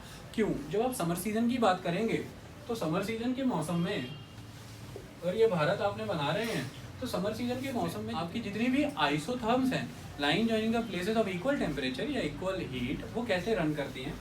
समर सीजन के दौरान आपकी आइसोथर्म्स ये पेनिनसुलर रीजन के 15 डिग्री लैटिट्यूड से नीचे कन्याकुमारी तक के एरिया में ऑलमोस्ट जो आपके वेस्ट एंड ईस्ट कोस्ट हैं इनके पैरेलल चलना शुरू कर देती हैं। मतलब सपोज कीजिए अगर इस पर्टिकुलर जगह पे टेम्परेचर 25 डिग्री है तो जो आपकी आइसोथर्म है वो लगभग ऐसे चल रही होगी और यहाँ तक आ जाएगी 25 डिग्री। आई बात समझ में? क्योंकि यहाँ से लेकर के यहाँ तक प्लेसेस का टेम्परेचर लगभग 25 डिग्री ही चल रहा है, अदरवाइज ये इस तरह से पैरेलल हो ही नहीं सकती थी। तो समर सीजन में 15 डिग्री लैटिट्यूड के नीचे पेनिनसुलर रीजन में isotherms almost east and west coast के पैरेलल चलनी शुरू हो जाती हैं। ये बात क्लियर हुई? अदरवाइज ये पैरेलल नहीं होती, ये ऐसी होती, ये पैरेलल नहीं होती, ये ऐसी होती। यहाँ पे 25 डिग्री टेम्परेचर है और पर्टिकुलरली यहाँ पे किसी स्पॉट पे 25 डिग्री टेम्परेचर है, ये यहाँ जाकर के खत्म हो जाती, तो ये 25 डिग्री का आइसोथर्म रीजन है। और इसके बाद एक नई आइसोथर्म बननी पड़नी थी क्योंकि यहाँ पे 26 डिग्री है, तो यहाँ से फिर एक नई आइसोथर्म खड़ी होगी जो यहाँ जाके कहीं खत्म हो जाएगी क्योंकि यहाँ तक भी 26 डिग्री है। फिर यहाँ पर अगर आप देखें 27 डिग्री है तो यहाँ पर जाकर के एक आइसोथर्म खत्म हो जाएगी, यहाँ पे भी 26 डिग्री है। लेकिन अल्टीमेट एस्पेक्ट ये है कि जब यहाँ पे 25 डिग्री है और यहाँ से यहाँ तक 25 डिग्री ही है, तो आइसोथर्म यहाँ जाके खत्म होने के बजाय ऊपर जाई जा रही है और वो फाइनली यहाँ जाकर के खत्म होगी। इसके बाद एक 26 डिग्री की आइसोथर्म शुरू होगी। तो इस वजह से आइसोथर्म्स वर्टिकल फ्लो करना शुरू कर देती हैं। आइसोथर्म मोर और लेस पैरेलल हो जाती हैं वेस्टर्न एंड ईस्टर्न कोस्ट के। क्लियर है ये बात? तो मतलब समर सीजन में पेनिनसुलर रीजन में लैटिट्यूड का इम्पैक्ट नेग्लिजिबल हो गया है ऑलमोस्ट। इक्वेटर से आप किस डिस्टेंस पे हैं फर्क नहीं पड़ रहा है, क्योंकि यही तो हमने समझा था कि सन 2 बार पास होता है किसी भी एक जगह से और ऑलवेज एक गर्म जोन ही बना रहता है, एक टेम्परेचर ही बना रहता है। तो लैटिट्यूड का एक्सटेंट भी आपके ऊपर पेनिनसुलर के बाहर आकर के ही आता है गंगा के मैदान में। इस रीजन में लैटिट्यूड का इम्पैक्ट नहीं होगा। तो इस रीजन में टेम्परेचर कौन डिसाइड करता है? डिस्टेंस फ्रॉम द सी। अब अल्टीमेट एस्पेक्ट ये है कि आप किनारे पर हैं तो आपका टेम्परेचर कुछ है, लेकिन जैसे ही आप इनलैंड मूव कर रहे हैं तो टेम्परेचर सर्ज होगा। तो पेनिनसुलर रीजन में आपसे परिस्थितियां पूछ ली जाएं रीजन एंड असर्शन के टॉपिक के अकॉर्डिंग कि पेनिनसुलर रीजन में आइसोथर्म्स जो हैं वो समर सीजन में ऑलमोस्ट पैरेलल मूव करती हैं ईस्टर्न एंड वेस्टर्न कोस्ट के। और अगली स्टेटमेंट आपको दे दी जाए क्योंकि इस सीजन में इस समय इस लैंड मास पे लैटिट्यूड के कंपैरेटिवली डिस्टेंस फ्रॉम द सी का इम्पैक्ट ज़्यादा है। यस, दोनों बातें बिल्कुल सही हैं। आई बात समझ में? इस तरह के स्टेटमेंट बेस्ड क्वेश्चन आते हैं और इनकी प्रैक्टिस करना आपको बहुत ज़रूरी है, वरना आप फंस जाते हैं। और यूपीएससी इतने चैप्टर में से 4 ही चीज़ें निकालेगा तो निकालेगा इसी नेचर की, और बाकी छोटी चीज़ें पूछता नहीं है, बाकी सारे एग्जाम में पूछ ली जाती है। ये कंसेप्ट मुझे आपको समझाना था क्योंकि ये बार बार कंफ्यूज करने वाला था। इसके बाद आपको एक क्वेश्चन एक टॉपिक आता है अक्टूबर हीट। अक्टूबर हीट वर्ड आपको बुक में आएगा, इसको तो आप क्लियरली ही समझ लीजिए। सितंबर मंथ आया और मानसून रिट्रीट हो गया, लेकिन मानसून रिट्रीट होने के बाद क्लाउड तो ख़त्म हो गए, लेकिन वहाँ पर जो ज़मीन पर अब तक 4-5 महीने तक वर्षा हुई थी, ये पहली बात है, उसकी वजह से बड़े ज़बरदस्त पैमाने पर लैंड के ऊपर तो एक ह्यूमिड एटमॉस्फेयर है, ऊपर से सन की इंसोलेशन रिसीव होने शुरू हो गई है, तो इवेपोरेशन भी होगा उस खड़े पानी का या उस बरसे हुए पानी का। भूमि गीली होती है बेटा, तो इसकी वजह से ये चीज़ें एग्जिस्ट कर रही हैं। सन की हीट प्राप्त करके और ह्यूमिड हुआ क्योंकि इवेपोरेशन होगा, और जब ह्यूमिडिटी बढ़ रही है इस पर्टिकुलर टाइम में तो high heat and high humidity का माहौल बनता है। तो सितंबर और अक्टूबर का ये जो मंथ है ये रेस्टलेस करता है लोगों को, ये अनकम्फर्ट वेदर होता है, इसको अक्टूबर हीट कहा जाता है। इसके बाद फिर वो जो उस ज़मीन में समाहित मॉइस्चर था वो फिर ख़त्म हो जाएगा क्योंकि कंटिन्यूस इवेपोरेशन होगा, और उसके फिर फाइनली ख़त्म हो जाने के बाद इंसोलेशन क्योंकि तिरछी है सन और साउथवर्ड जाई जा रहा है, फिर इंसोलेशन का रिसेप्शन कम हो जाएगा और फाइनली अक्टूबर मिड 20 के बाद फिर कूल हो जाएगा, वेदर कूल हो जाएगा, क्योंकि जो हीट अब तक हो रही थी वो ह्यूमिडिटी जो अवेलेबल है उसकी वजह से हो रही है। तो इस फैक्टर को आपको ध्यान में रखना है। आई बात समझ में? एक इम्पॉर्टेंट एस्पेक्ट था। अब आज दो बातें और समझिए जो बार बार हमें परेशान करती थी, उन्हें हमें समझना है। सपोज कीजिए किसी एक पर्टिकुलर स्पॉट ए में, ए इधर लिखना आपको अच्छा लगता है ना, आप इंग्लिश राइटर हैं, उर्दू थोड़ा ना, ये ए में और ये बी में, ठीक है। अब मैं आपको सीधा सीधा बताता हूँ बेटा, सपोज करो सन ए पे वर्टिकल है और ए पे सन वर्टिकल है, तो हमने पढ़ा है कि यहाँ पर फिर लैंड जो है या वाटर बॉडी जो है हीटअप हो जाएगा, उसके कांटेक्ट में आकर के सरफेस विंड भी हीटअप हो जाएगी, और सरफेस विंड हीटअप होकर के एक्सपैंड करेंगे मॉलिक्यूल्स, और एक्सपैंड कोई भी चीज़ हो जाए तो उसकी डेंसिटी कम हो जाती है क्योंकि वॉल्यूम बढ़ जाता है ना, density and volume inversely proportional, तो वो हल्की होकर के ऊपर उठेगी।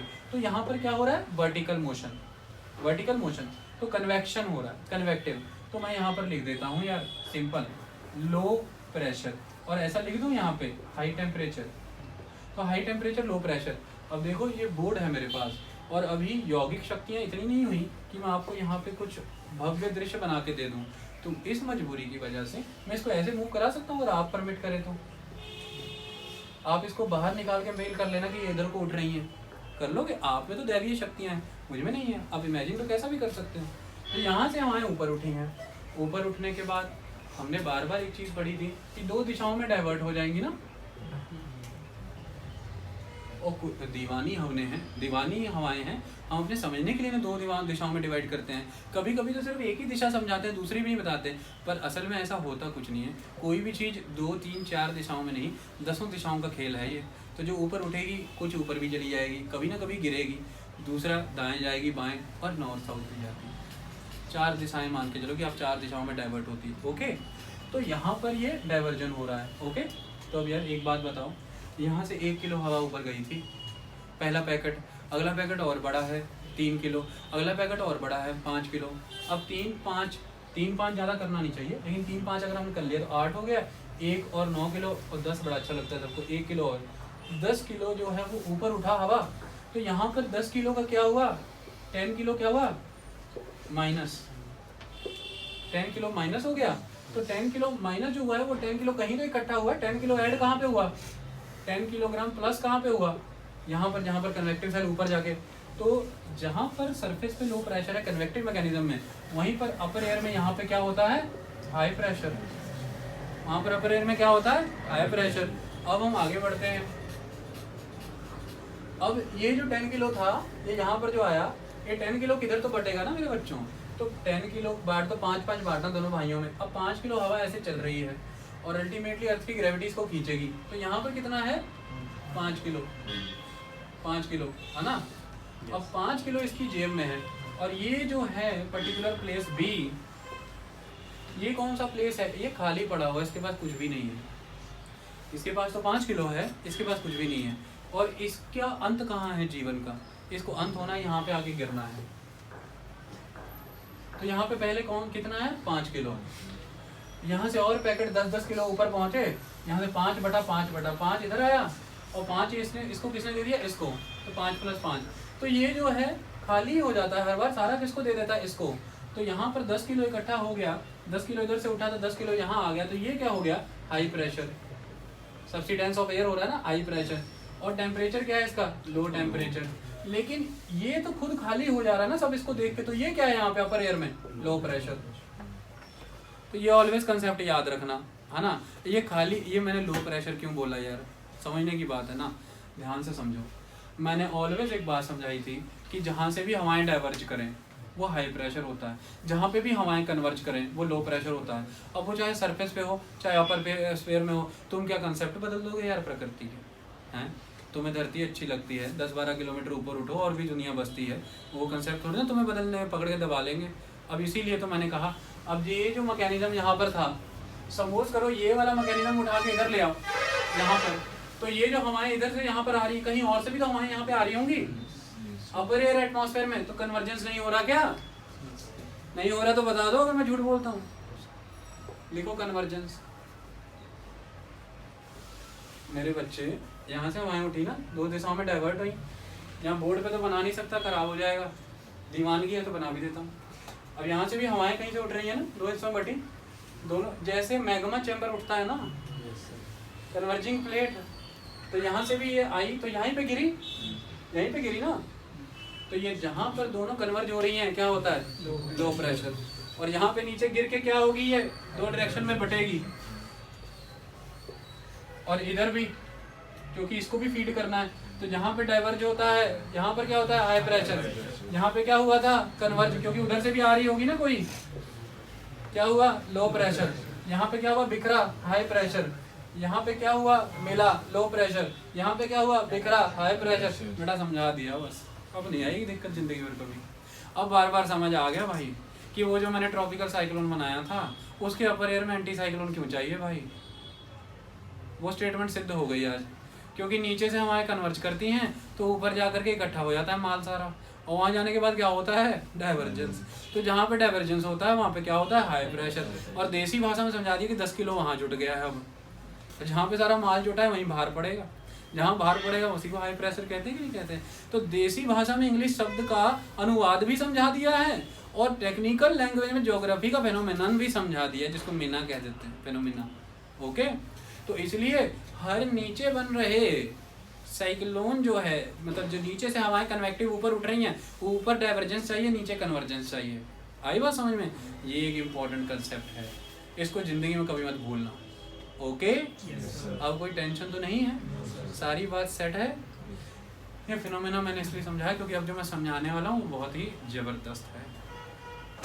ये एक एस्पेक्ट था। ओके, लेकिन आप लोग एस्पेक्ट को बड़े ही बहुत ही लिटरल सेंस में ले जाते हो यार। मैंने उस दिन बताया था सुदर्शन एक चीज़ होती है, सुदर्शन कृष्ण ऐसे घुमाते हैं, लेकिन जो लठबाज है लाठी ऐसे घुमाता है। इसको लाठी की तरह समझो ना, ये ऐसे ऐसे जाके ऐसे हो रही है ना, और जो सुदर्शन घूमेगा ऐसे घूमेगा। तो अपर एयर में ऑलरेडी एक वेस्टर्ली चल भी रही हैं, ऐसे ऐसे चल रही है ना वेस्टर्ली, अपर एयर में 12 किलोमीटर ऐसे ऐसे चलते चलते ऐसे घूमने लग जाती, घूमते हुए ये एंटी क्लॉकवाइज घूम रही है तो ये साइक्लोन, और आगे चल करके जब जा रही है तो क्या घूम रही है? क्लॉकवाइज, तो एंटी साइक्लोन। और पेच समझाया था कि दीवार में एक पेच कसना है, तो जैसे कसोगे वैसे ही अगर खोलना शुरू करो बाहर भी आ जाएगा।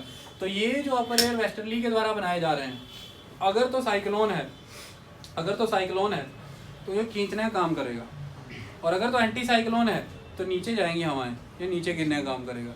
वो एक चीज़, ये एक चीज़। कन्वेक्टिव मैकेनिज्म नहीं भूलते बेटा, तभी तो बार बार दिमाग में आना चाहिए ना कि वेस्टर्ली वाला फिनोमेना अलग से क्यों बताते हैं और कन्वेक्टिव सेल का मैकेनिज्म क्या है। आ गई ये बात समझ? सारा ओके?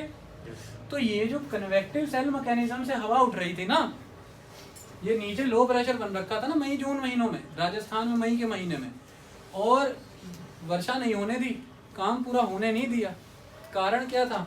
इस कन्वेक्टिव सेल मैकेनिज्म का ऊपर उठने का आधार ही यह है कि अपर एयर एटमॉस्फेरिक सर्कुलेशन में इसके द्वारा हाई प्रेशर यहाँ पे जन्म लिया जाए, इसके द्वारा पूरे एयर के पैकेट यहाँ पे जमा किए जाएं, तब जाकर के प्रॉपर रेनफॉल ये बियर करेगा। लेकिन एकदम से वो विदेशी लोग आ गए, ऐसे ऐसे करके यहाँ पे आके खड़े हो गए, और एकदम से चक्री आ गई और यहाँ घूमने लगी। वो क्या है? सुदर्शन। और सुदर्शन कैसे घूम रहा है? क्लॉकवाइज। और है क्या? Anti cyclone. और ये उठ रही हवाएं सोच रही थी हमें जिंदगी में कोई रोकेगा ही नहीं, ऐसे रोक नहीं, ऊपर देखा, अरे उड़न तस्त्री कहाँ से आ गई एलियन वाली, और ये नीचे क्या गिरा रहे हैं? तो नीचे गिर रही हैं वो हवाएं जो डिसेंडिंग एयर, तो नीचे आ रही हैं। तो इनको रास्ते में कहीं, इनको रास्ते में यहाँ कहीं रोकेंगे, और रास्ते में जब रुक रहे हैं, ऊपर उठने में अड़चन आ रही है, तो ऊपर वाला लिफाफे खींच ही नहीं रहा है हवा के पैकेट, तो नीचे वाला भी कह रहा है मैं कितना करूं जोर, कितना जोर लगा के भेजूं यार, इतनी ताकत तो है ही नहीं मेरे पास। और जब मिड में ही कहीं अटक फटक जा रहे हैं तो रिलेटिव ह्यूमिडिटी तो सैचुरेशन तो हो ही नहीं रहा ना यार, ह्यूमिडिटी कैपेसिटी और एब्सोल्यूट ह्यूमिडिटी का 100 होना जरूरी ना, बराबर बराबर, तो वो तो हो ही नहीं पा रहा, तो वर्षा कहाँ से करेगा यार। जब ये उड़न तस्तरी ऊपर से हटेगी राजस्थान में एकदम से, और फिर कहीं रास्ता साफ, फाटक खुल गया, गाड़ी दौड़ाओ, एकदम से गाड़ी दौड़ाएंगे, पूरा ऊपर तक जाएंगे, कंडेंसेशन एक, क्योंकि पहले तो एक लाइन में जाते थे, पहले फाटक खुला था तो आराम से गाड़ियां चलती थी, लेकिन जब फाटक बंद होने के बाद अचानक फाटक खुले तो देखते हो क्या होता है, भिनभिनाते हुए जुगनुओं की तरह पहले मोटरसाइकिल वाले घुस जाते हैं एक दूसरे के बीच में, और फिर एकदम से पागलों की तरह एकदम जम हो जाता है। इसी तरह से अब ये सारा अब असेंडिंग एयर मास कहीं यहाँ कलेक्ट हो रहा है ना, ऊपर से मैं उड़न तस्तरी हटा दूंगा, उड़न तस्तरी हटाई एकदम से उठेगा, एकदम से कंडेंसेशन, एकदम से टरेंशियल रेनफॉल, एकदम से राजस्थान में बाढ़, और अखबारों की सुर्खियां, सूखे पड़े रेगिस्तान में बाढ़ आ गई। समझेंगे तो हम ही ना, हम आईएएस के एस्पिरेंट हैं, हमें कल को उस जिले में जाना है, जिले में हमें अखबारों में खबरें छप रही हैं, हर जगह से प्रेस रिलीज आ रहे हैं कि सर यहाँ पर सूखे का माहौल बना हुआ है, लेकिन हमें अंदर से इंडियन मेट्रोलॉजिकल डिपार्टमेंट का भी एक नोट आया और उसमें लिखा हुआ है कि बस 2 से 3 दिन में एंटी साइक्लोनिक अपर एयर कंडीशंस हटने वाली हैं, तो हम पेशेंस में रहेंगे, हम किसानों को समझाएंगे घबराइए मत, 3-4 दिन में माहौल सारा सेट हो जाएगा, आप टेंशन मत लीजिए, हवाएं बन रही हैं, ऊपर जा रही, जैसे ही हटेगा वर्षा होगी, और उसके मुताबिक हमने प्रबंध कर लिए हैं, डोंट वरी, हम बाढ़ को रोक लेंगे, वादा करते हैं। हमने यूपीएससी की तैयारी में अच्छे टॉपिक पढ़े थे, ओके। तो अच्छा डीसी और बुरा डीसी, अच्छा डीसी नोट आ गया सर अपर एयर में कुछ बन रखा है, कहता चलो जो भी बनाओ, घर में सब्जी बनी नहीं थी आज और मैंने नाश्ता किया नहीं है, बाकी तो मैं देख ही लूँगा, बाढ़ आने दो, किश्तियाँ हैं हमारे पास, हम बचा लेंगे, ओके। ये सारी जिंदगी कहानी समझ आ गई। और एक कंसेप्ट और बताया था मैंने, अगर जिंदगी में याद रखो तो, वो कंसेप्ट क्या था कि एकदम से झारखंड की वो काल बैसाखी और बाकी, अब क्या हुआ है, मिटा दिया यार फिर से लो प्रेशर, अब यहाँ से हवाएं उठ रही हैं, झारखंड है, बंगाल, असम, बिहार, उड़ीसा के इलाके, हवाएं उठ रही हैं, उड़ने के बाद इन्हें डाइवर्ज करना था, तो यहाँ पे क्या हाई प्रेशर, यहाँ पे क्या लो प्रेशर, हवाएं उठ रही हैं, इन्होंने देखा आपस में बातें कर रही हैं, अगर राजस्थान का हाल बहुत बुरा है, विदेशी लोग सर पे खड़े हैं, एकदम कुछ कर रहे हैं, ऊपर से दबाव डाल रहे हैं, ऐसे ही अगर हमारे साथ भी हो, हमारी ज़िंदगी भी खराब हो जाएगी। लेकिन एकदम से उन्हीं में से कुछ मित्र दोस्त आ गए, वो अपनी उड़न तस्तरियाँ लेकर के आए हैं, और वो क्या बना रहे हैं, एंटी क्लॉकवाइज डायरेक्शन, तो क्या है साइक्लोन, तो ये अभी टेंशन में ही थे, लेकिन इनके ऊपर एक जो नई उड़न तस्तरी आई वो तो साइक्लोनिक पैटर्न में आ गई, और इनको उन्होंने कहा घबराना मत, तुम में इतनी ताकत थी नहीं कि तुम पूरे पैकेट हवा के ऊपर चढ़ाओ, लेकिन हमने अब यहाँ पर ऐसा एक वैक्यूम क्लीनर चला दिया है ऊपर आकर के, तुम्हारी गाड़ी के अंदर जितना सामान है सारा खींच लेंगे, तुम देने वाले बनो, हम ले लेंगे। तो कुल मिलाकर के इन्होंने अपनी उड़न तस्तरी ऊपर क्लॉकवाइज डायरेक्शन में घुमा, एंटी क्लॉकवाइज घुमाई, साइक्लोनिक कंडीशन बनी, और इसने एक सक्शन पंप का काम किया, और ऐसे खींचा झन से, और जब झन से खींचा इमीडिएटली कंडेंसेशन हुआ, इमीडिएटली कंडेंसेशन की वजह से बहुत ही भव्य कुमुलोनिम्बस क्लाउड बने, उसकी वजह से जब क्लाउड मॉइस्चर मॉलिक्यूल ऐसे एक दूसरे बीच में घुस रहे जा करके एकदम टकरा रहे हैं, चार्ज क्रिएट हो रहा है, उसकी वजह से बिजलियां दौड़ रही हैं, थंडर स्टॉर्म बहुत ज़बरदस्त आ रहे हैं, इनको स्प्रिंग स्टॉर्म का नाम दे दिया, बहुत ही घातक, एकदम से टोरेंशियल रेनफॉल, एकदम से बाढ़, एकदम से प्रॉपर्टी नुकसान, एकदम से परेशानियाँ। तो कैसे वेस्टर्नलीज और कैसे झारखंड की काल बैसाखियाँ कन्वेक्टिव मैकेनिज्म आपस में काम करते हैं, हस्बैंड वाइफ की तरह, समझ आ गया, दोनों एक दूसरे के पूरक हैं बेटा, और बड़े बड़े MCQ बर्बाद कर देते हैं हमें यूपीएससी में, समझ ही नहीं आ रहा है ये बैसाखी काल कन्वेक्टिव मैकेनिज्म से हो रही है, इसमें वेस्टर्ली का रोल है या इसमें वेस्टर्न डिस्टर्बेंसेस साइक्लोन का रोल है। अब मान लो वेस्टर्ली ने वहाँ पे आगे नहीं मुड़ी, वेस्टर्ली कह रही मैं कुछ नहीं करूँगी इस बार, मेरा कुछ इरादा तो है नहीं, लेकिन मैं वहाँ से तुम्हारे लिए एक साइक्लोन लेके आई हूँ मेडिटेरेनियन सी से, और ये पहले से ही बहुत बड़ा चक्रा बना हुआ है, और वो साइक्लोन तुम्हारे ऊपर आ गया है, तो वो भी नीचे से खींच लेगा, कहता आओ आओ तुम भी आ जाओ, मैं जब गुजरूंगा तो सारे यात्री ले जाऊंगा, और जब वो खींचेगा तो जो वर्षा होगी यह भी वर्षा है। This rain associated with the western disturbances, associated with the upper air atmospheric circulation that is the westerly jet streams, and associated with the intense heating of the land, and resulted into the upwelling or the ascendance of the air, that is the convective cell mechanism. All the three phenomena are working. Okay, clear? Beautification है monsoon का, chapter का नाम क्या है, beautification. तो beautify ऐसे ही होता है। आगे बढ़ते हैं, अलग कंसेप्ट को समझ। अब ये समझाया तो बहुत जरूरी था कुछ और समझाना, वो क्या है? अब हमें एक कंसेप्ट समझना है, इंडियन ओशियन डायपोल। जैसे कि हमारे पहले लेक्चर में हमने एल नीनो भी समझा दिया, southern oscillation and walker circle भी समझा दिया। इंडियन ओशन डायपोल को समझाना है, लेकिन समझाने के लिए एल नीनो की डिटेलिंग करनी होगी, तब वो समझ आएगा। तो डिटेलिंग करने से हम डरते नहीं, करा देते हैं। सिंपल सी बात है, एल नीनो क्या है? किसी ज़माने में एक मछली पकड़ने वाले दल के द्वारा जब समुद्र में जाया गया, तो समुद्र में जाने पर एक अनयूजुअल चीज़ ऑब्जर्व हुई उन्हें। वो क्या थी कि वैसे तो ये जो साउथ अमेरिका का रीजन है, यहाँ पर ये जो कंट्री आपको पेरू और चिले नज़र आ रही है, इसके साथ लग लग करके पानी की एक धारा नॉर्थवर्ड फ्लो करती थी साउथ से। ये कोल्ड वाटर था, इसको हमने कहा पेरूवियन कोल्ड करंट या फिर हम्बोल्ट कोल्ड करंट। अल्टीमेटली मिलना चाहिए था ठंडा पानी, लेकिन उस पर्टिकुलर स्पॉट पे उन मछुआरों के दल को मिल गया गर्म पानी। और महीना कौन सा था? दिसंबर का। तारीख है 22, 23, 24 तारीख थी दिसंबर की। तो उनको लगा ये जीसस का आशीर्वाद है, जैसे गर्माहट है जैसे, तो नाम रख दिया। क्योंकि स्पेनिश लोगों ने कॉलोनाइज कर रखा था इस रीजन को, तो लैटिन की 2 लैंग्वेज हैं, एक स्पेनिश एंड एक पोर्तुगीज।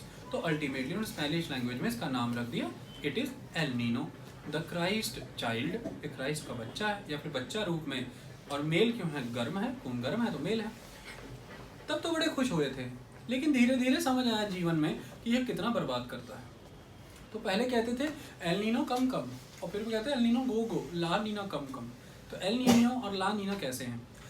जब हम इस पर्टिकुलर रीजन की बात करते हैं साउथ अमेरिका की, तो यहाँ पर बेटा अक्षर वर्ल्ड का सबसे ड्राइएस्ट डेजर्ट है, नाम है अट्टाकामा डेजर्ट।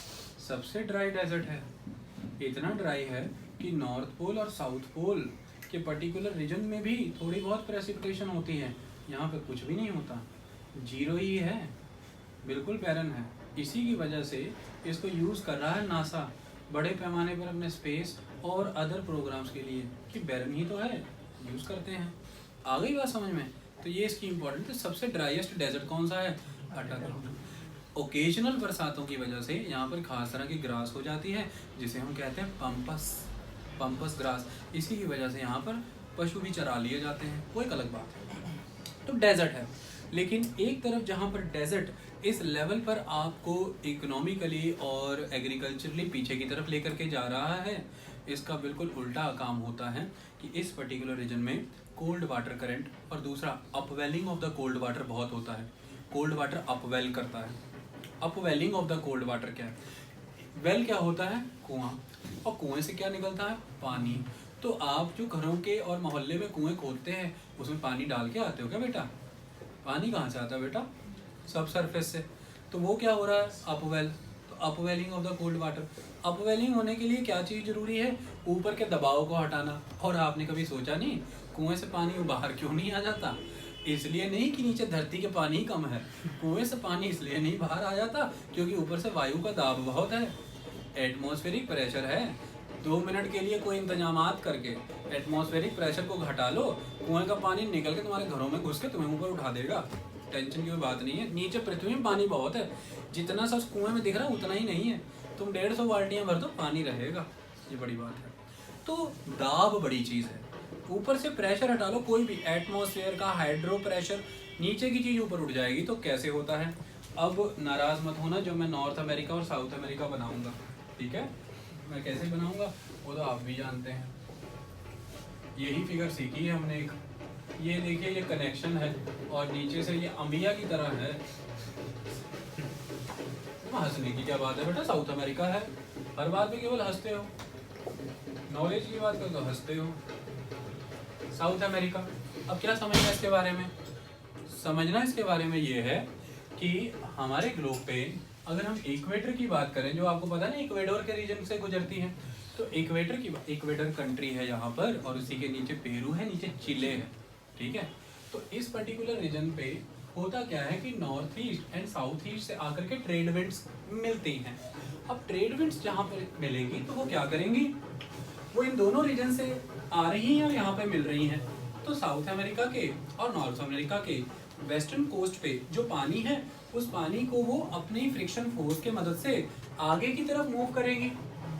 आगे की तरफ मूव करेंगी ना, उसको आगे लेकर के जाएंगी, तो सरफेस के रीजन पे जो वार्म वाटर है, क्योंकि दिसंबर का मंथ है, सन ट्रॉपिक ऑफ कैप्रिकॉर्न पे वर्टिकल है, जो यहाँ पर अक्टूबर नवंबर का सीजन क्रॉस करके ही आया होगा, तो इस समय में सरफेस के ऊपर वार्म वाटर था। लेकिन उस वार्म वाटर को साउथ ईस्ट ट्रेड विंड और नॉर्थ ईस्ट ट्रेड विंड, जिन्हें जनरल सेंस में ईस्टर्ली कहा जाएगा, इन ईस्टर्लीज के द्वारा आगे थ्रस्ट कर दिया गया। और अल्टीमेटली जब सरफेस वार्म वाटर आगे चला गया तो जो नीचे वाटर है उसकी कमी को पूरा करने के लिए अपलिफ्ट हो जाएगा, और जो सब सरफेस वाटर होगा नेचुरली सन की इंसोलेशन उसे डायरेक्टली रिसीव नहीं हो रही, तो वो कूल ही होगा, तो ठंडा पानी। तो ऑलवेज साउथ अमेरिका के वेस्ट कोस्ट के रीजन में upwelling of the cold water होता ही रहता है। और इस upwelling of the cold water की खासियत ये होती है कि जो सरफेस रहता है, जिसमें कॉन्टिनेंटल शेल्फ है, उसके बाद कॉन्टिनेंटल स्लोप है, और उसके बाद सी बेड है, एबिसल बेड है, यहाँ पर लैंड से बहा करके नदियों के द्वारा बहुत सारे न्यूट्रिशन मटेरियल यहाँ पर डिपॉजिट किए होते हैं, और नीचे से जो सरफेस वाटर सब सरफेस वाटर अपवेल हो रहा है वो इन न्यूट्रिशंस को अपने साथ लेकर के आता है। ये एक इम्पॉर्टेंट खासियत है। और इसी न्यूट्रिशन को पा करके बड़े लेवल पर यहाँ पर फाइटोप्लैंक्टन्स क्रिएट होते हैं, और यही फाइटोप्लैंक्टन्स आप जब खेतों में फसल लगाते हैं, आप क्या डालते हैं? Potassium, phosphorus, magnesium, urea, nitrogen, NPK. तो इस तरह की चीज़ें नदियाँ बहा करके ले जाती हैं इन मिनरल्स को, इन सॉल्ट्स को। समुद्र में शेल्फ पे, एबिसल बेड में, स्लोप पे ये डिपॉजिट है। कोल्ड वाटर अपवेल हो रहा है, इसे अपने साथ डिसॉल्व करके लेके आएगा, और अल्टीमेटली सरफेस के उस पर्टिकुलर रीजन में फिर सूर्य की ऊर्जा प्राप्त होनी बहुत जरूरी है फोटोसिंथेसिस के लिए। तो सन से मिल गई फोटोसिंथेसिस, और नीचे से मिल गया न्यूट्रिशन। पृथ्वी पे भी यही चाहिए, समुद्र में भी यही चाहिए। दोनों चीजें मिलकर के फाइटोप्लैंक्टन लग गए, प्राइमरी प्रोड्यूसर्स। और प्राइमरी प्रोड्यूसर्स को खाने के लिए ऑलवेज नेक्स्ट जनरेशन आती है जो प्राइमरी कंज्यूमर होती है। जैसे हम लोग पेड़ पौधे खाते हैं, और इसी तरह वो पेड़ पौधे क्या हैं? Primary producers. तो ये प्राइमरी प्रोड्यूसर जब यहाँ पर लगते हैं, इनको कंज्यूम करने के लिए प्राइमरी कंज्यूमर्स आ जाते हैं जू प्लैंक्टन, छोटे छोटे जीवन से भरे जीव जू प्लैंक्टन। और उन जू प्लैंक्टन को खाने आ जाती हैं मछलियाँ, मछलियों को खा जाते हैं बड़ी मछलियाँ। तो कुल मिलाकर के यहाँ पर बड़े पैमाने पर मछलियाँ पाई जाएंगी, और यहाँ पर फिशिंग बहुत ज़बरदस्त होती है। ये एक इम्पॉर्टेंट एस्पेक्ट है इस पर्टिकुलर एरिया का। अब होता क्या है, यहाँ पर अपवेलिंग होते चली जा रही है, सरफेस वाटर वहाँ पर ड्रिफ्ट होता चला जा रहा है। अब ये सरफेस वाटर ड्रिफ्ट हो करके कहीं तो जाएगा, और अगर हम दिखाने का प्रयास करें तो ये सरफेस वाटर ड्रिफ्ट हो करके चला जाएगा। यहाँ से ड्रिफ्ट हो रहा है, तो ड्रिफ्ट हो करके कहाँ जमेगा?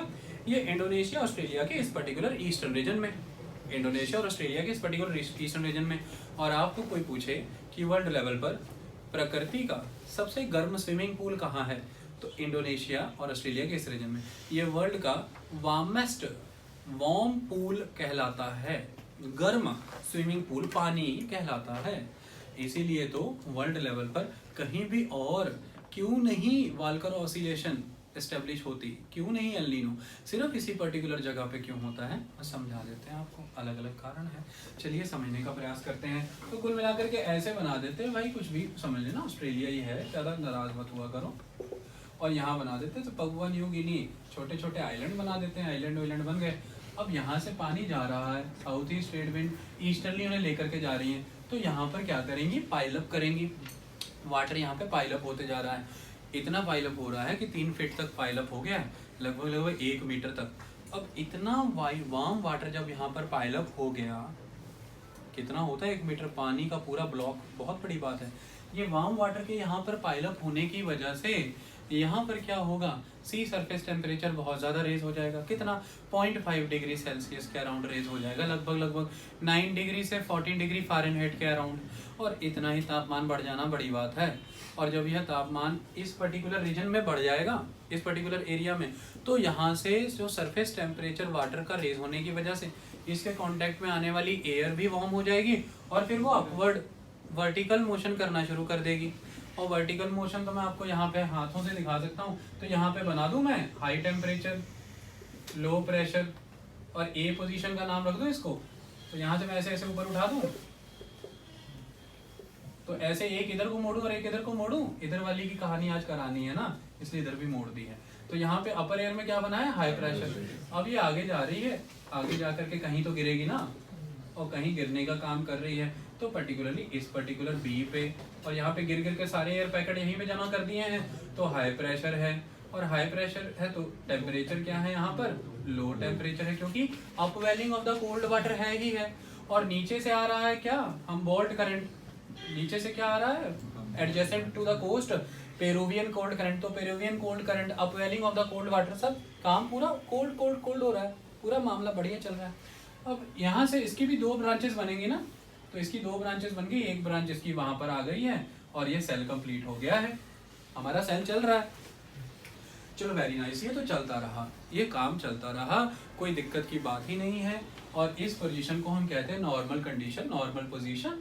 और इसी समय में क्या होगा कि इस पर्टिकुलर जगह में, ऑस्ट्रेलिया में, इंडोनेशिया में, इस सारे रीजन में बरसातें होंगी, हरियाली रहेगी, जीवन नॉर्मल रहेगा, ये सारा कुछ अच्छा चलता रहेगा। लेकिन अटाकामा डेजर्ट पे बरसात नहीं होगी, इस पर्टिकुलर में रेनफॉल नहीं होगा, क्योंकि यहाँ पे तो हाई प्रेशर है, डिसेंडेंस ऑफ द एयर है, और इसकी वजह से डेजर्ट्स में ग्रासलैंड्स नहीं होंगे, लेकिन मछलियाँ भरपूर है, फिशिंग के दम पे चलते हैं, तो फिशिंग के दम पे चलते हैं, और बाकी की इकोनॉमी इनकी इम्पोर्टिंग है। अब कितने बड़े पैमाने पर साउथ अमेरिका प्रोडक्ट्स की डिमांड क्रिएट कर रहा है अंतर्राष्ट्रीय बाजारों के, यूरोप के, नॉर्थ अमेरिका के, एशिया के, चाइना के बाजारों से इनको चीज़ें मिलने आ रही हैं। क्यों? क्योंकि बहुत बड़ा रीजन तो enormous accumulation of the cold water की वजह से डेजर्ट में कन्वर्ट हो रखा है, क्योंकि cold water region descending air वाला पॉइंट है, तो यहाँ पर असेंड ऑफ द एयर हो ही नहीं रहा due to the high pressure, तो यहाँ पर रेनफॉल कहाँ से होगा। तो अगर यहाँ से प्रोडक्ट्स की मांग की कमी कर दी जाए तो इंटरनेशनल लेवल पर इकोनॉमी का ताना बाना बिगड़ सकता है। और दूसरा, ये फिश के सप्लायर भी बहुत बड़े हैं, इनकी फिश अगर हार्म हुई थोड़े दिनों में, आने वाले समय में, तो फिर फिश के प्राइसेस रेज कर जाएंगे, फूड पे, न्यूट्रिशन पे असर पड़ेगा, और इन्फ्लेशन की स्थितियां बन जाएंगी। तो बहुत बड़े पैमाने पर एल नीनो पूरी वर्ल्ड इकोनॉमी को इम्पैक्ट करता है जब आएगा, ये कंडीशन खड़ी रही। फिर अब हमने बताया कि अचानक से 2 से 4 साल तक ये चलता है, फिर 5वें 6वें साल में कुछ अजीब सी घटनाएं घटित हो जाती हैं। यह घटनाएं जो घटित होती हैं, किस तरह की घटनाएं हैं, वो क्या है, मैंने कई सारे फैक्टर बताए थे कि ये जो कोल्ड करंट है इसको रिप्लेस करेगा एक वार्म करंट, इस पर्टिकुलर जगह में वार्म करंट फ्लो करना शुरू कर जाएगा। उसके अलग अलग रीजन समझाने का प्रयास किया। एक हमने रीजन देखा था कि ITCZ साउथवर्ड शिफ्ट करती है, एक हमने रीजन देखा था कि सबमरीन न्यूक्लियर एक्सपेरिमेंट्स होते हैं तो ओशियन की हीटिंग कैपेसिटी को ही बहुत बढ़ा रखा है, इस तरह के रीजन। और एक हमने देखा था कि 3 जनवरी के अराउंड सन जो है यहाँ पर वर्टिकल रहता है इस पर ट्रॉपिक ऑफ कैप्रिकॉर्न रीजन के अराउंड, तो फिर बहुत इंटेंसली हीटअप हो जाता है। ये सारे कंसेप्ट हमने समझने का प्रयास किया था। लेकिन अब मैं आपको कुछ और भी कंसेप्ट समझाने का प्रयास करता हूँ, ताकि किसी भी एंगल पे अगर कोई ऑप्शन आ जाए तो आप फंसो ना। देखिए, पृथ्वी पर होने वाली गतिविधियों में सूर्य और चंद्र का भी बहुत प्रभाव रहता है। सूर्य और चंद्र के दोनों प्रभावों को समझने का काम करते हैं। समझिए, जब मैं अर्थ की बात करता हूँ तो आपको एक बात का हमेशा ध्यान रखना है कि अर्थ जो है वो एंटी क्लॉकवाइज रोटेट कर रही है ना। आप देखिए, ये एंटी क्लॉक रोटेशन ही हुआ ना। अगर मैं इसी तरह से यहाँ पर ये अपनी क्लॉक रखूँ तो क्लॉक का रोटेशन तो इस तरह से है, ईस्ट से वेस्ट, लेकिन अर्थ रोटेट कैसे करती है, वेस्ट टू ईस्ट, तो अर्थ का रोटेशन क्या है, एंटी क्लॉकवाइज। लेकिन अर्थ का सैटेलाइट जो मून है उसकी रोटेशन क्या रहती है, क्लॉकवाइज। मून क्लॉकवाइज रोटेट करता है, अर्थ एंटी क्लॉकवाइज।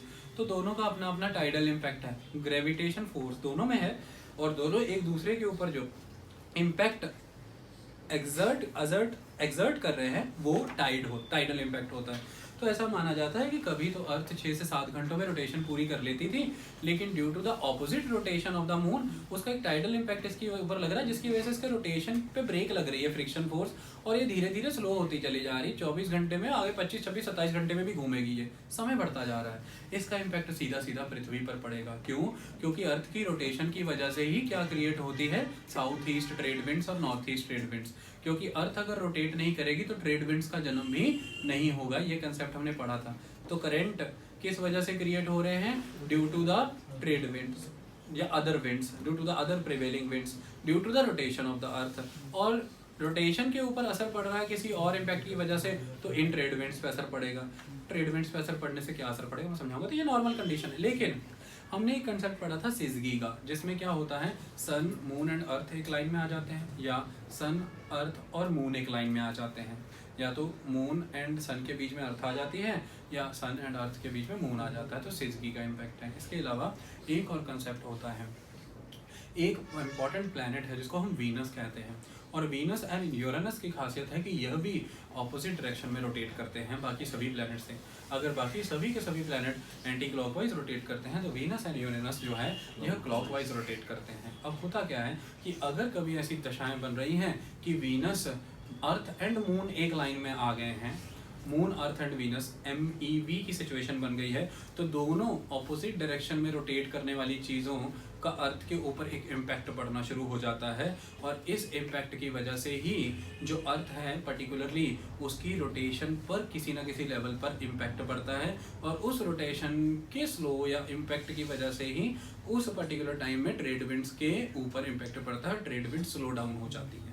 एक फैक्टर क्लियर हुआ। इसके अलावा दूसरा फैक्टर आ जाता है सन स्पॉट का फैक्टर। सन के ऊपर हर 11वें साल में सन स्पॉट्स क्रिएट होते हैं। हमने पीछे एस्ट्रोनॉमी में लेक्चर्स दिए थे और उन एस्ट्रोनॉमिकल लेक्चर्स में सन स्पॉट्स पूरा क्लियर था। अभी के लिए आप इतना समझो कि सन स्पॉट एक ऐसी परिस्थिति है जिस समय में सन से आने वाली हीट की क्वांटिटी बढ़ जाती है, सन से रिसीव होने वाली इंसोलेशन बढ़ जाती है और अर्थ थोड़े समय के लिए ज़्यादा गर्मी को अनुभव करती है, फिर सन स्पॉट की सिचुएशन गुजर जाती है, फिर अगले सालों में ये प्रोसेस स्लो हो जाता है। लेकिन सन स्पॉट यकायक बनने वाली चीज़ नहीं है, ग्रेजुअली डेवलप होता है और ग्रेजुअली वैनिश होता है, और यह हर 11वें साल पे होता है। इसकी इंटेंसिटी 6वें 7वें साल पर बढ़ जाती है, और साइंटिस्ट ये कहते हैं कि एल नीनो 2 से 7 साल में आता है। ओके, अब इस कंसेप्ट के अकॉर्डिंग हम समझने का प्रयास करते हैं। सपोज कीजिए सनस्पॉट की परिस्थिति है और सनस्पॉट के समय में इंसोलेशन हाई रिसीव होगा। इंसोलेशन इक्वेटर पर हाई रिसीव हो रहा है और इस हाई रिसीप्शन ऑफ द इंसोलेशन की वजह से बड़े पैमाने पर सी सरफेस टेम्परेचर राइज होगा, और अगर यह हो रहा है तो उसके कांटेक्ट में आने वाली हवाएं गर्म ज़्यादा होंगी। अगर वो ज़्यादा गर्म हो रही हैं तो वो ज़्यादा हाई लेवल पर कन्वेक्टिव मैकेनिज्म बनाएंगी, ज़्यादा अपवर्ड मूव करेंगी। अगर वो ज़्यादा अपवर्ड मूव करेंगी तो वो अपर एयर में जाके डिसेंड होंगी, और डिसेंड होने के बाद 30 डिग्री नॉर्थ और 30 डिग्री साउथ पे भी ज़्यादा वॉल्यूम और ज़्यादा क्वांटिटी ऑफ एयर रिसीव होगा। इसकी वजह से south east and north east trade winds काफ़ी स्ट्रॉन्ग रहेंगी, और जितनी ज़्यादा south east and trade wind strong रहेंगी उतना ज़्यादा ड्रिफ्ट ऑफ द वार्म सब सरफेस वाटर किस तरफ होगा, साउथ अमेरिका से निकल करके ऑस्ट्रेलिया और इंडोनेशिया के ईस्टर्न रीजन में। जितना ज़्यादा ये होगा उतना ज़्यादा upwelling of the cold water होता रहेगा, तो उतना ही नॉर्मल परिस्थितियां ऑस्ट्रेलिया और इंडोनेशिया के अराउंड और साउथ अमेरिका में बनी रहेंगी।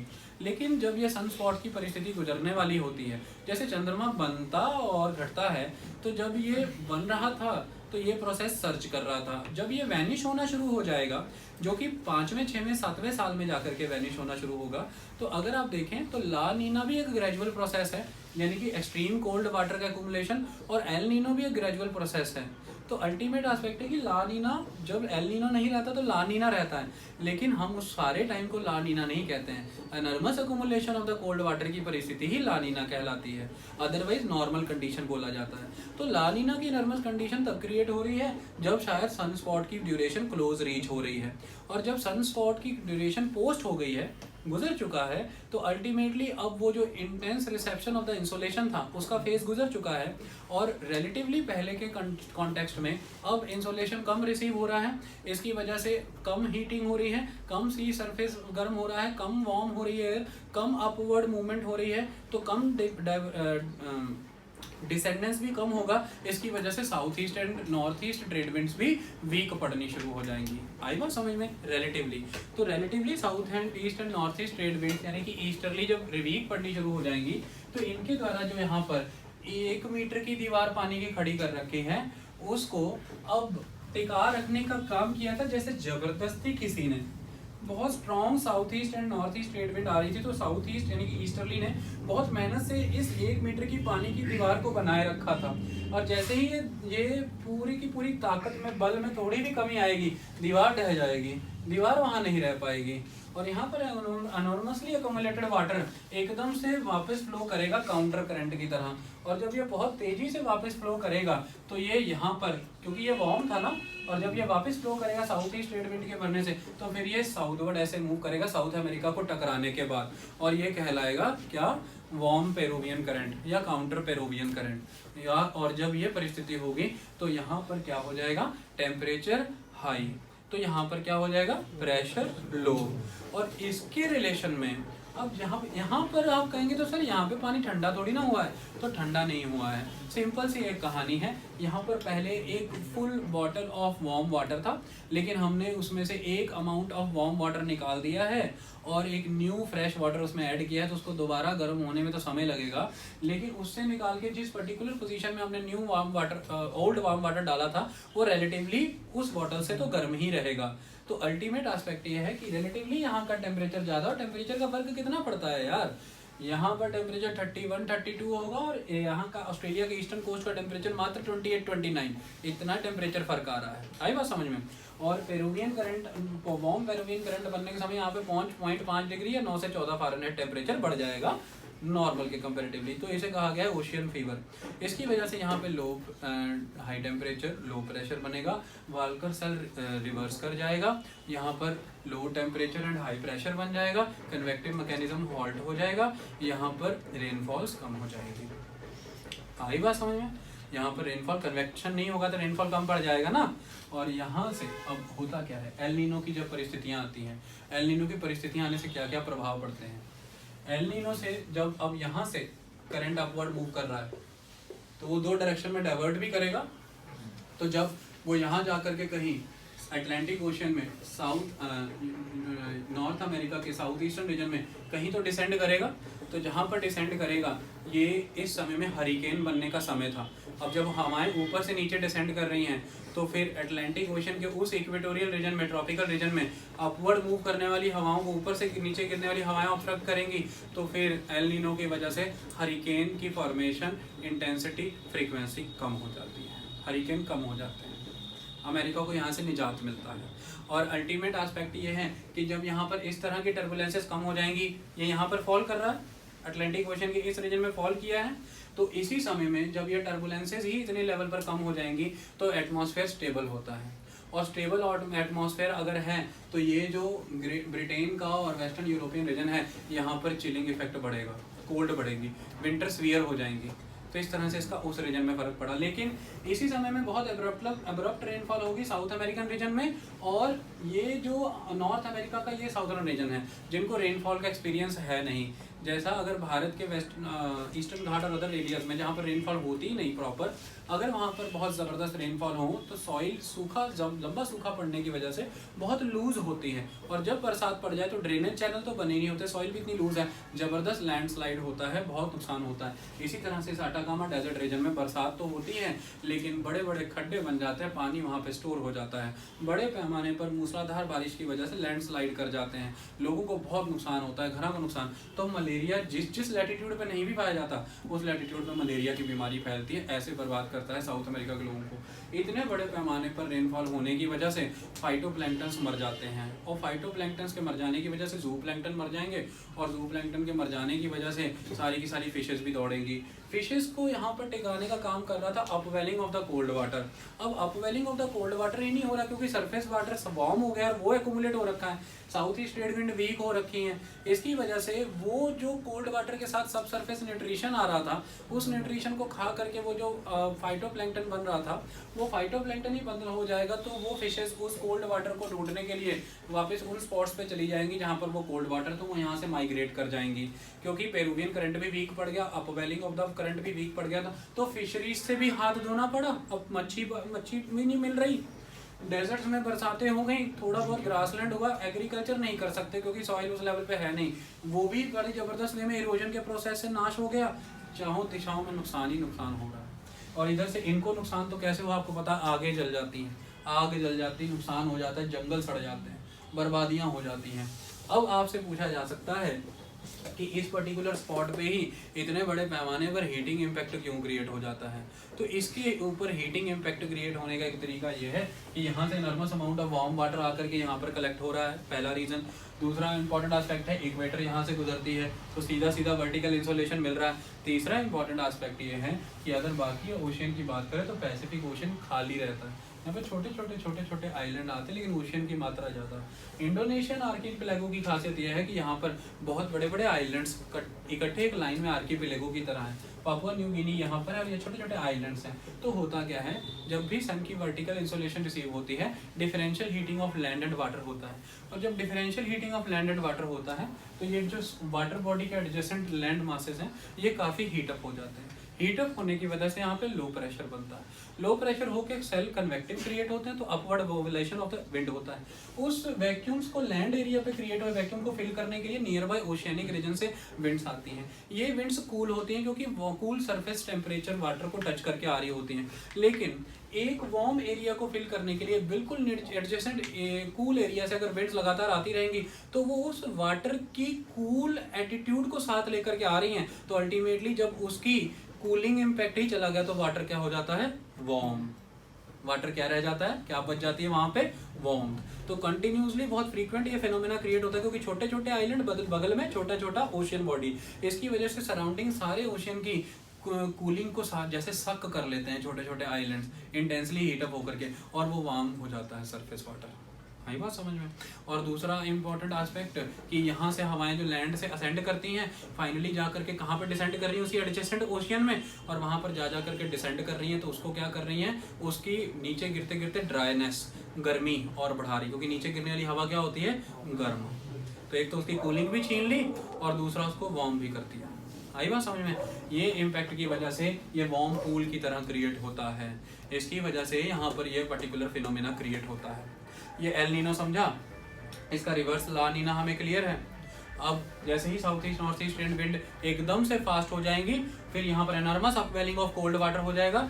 अचानक से ये जो काउंटर करंट था ये लॉस्ट हो जाएगा और इसकी वजह से पेरुवियन करंट भी एक्सिस्टेंस में आ जाएगा। तो रिलेटिवली प्रीवियस और उसके प्रीवियस ईयर अब enormous volume of the cold water है, तो इसलिए यह ला नीना कहलाएगा। ओके, ये तो एक प्रोसेस एस्टेब्लिश हुआ जिसके हमने अलग अलग अनेक कारण समझने का प्रयास किया।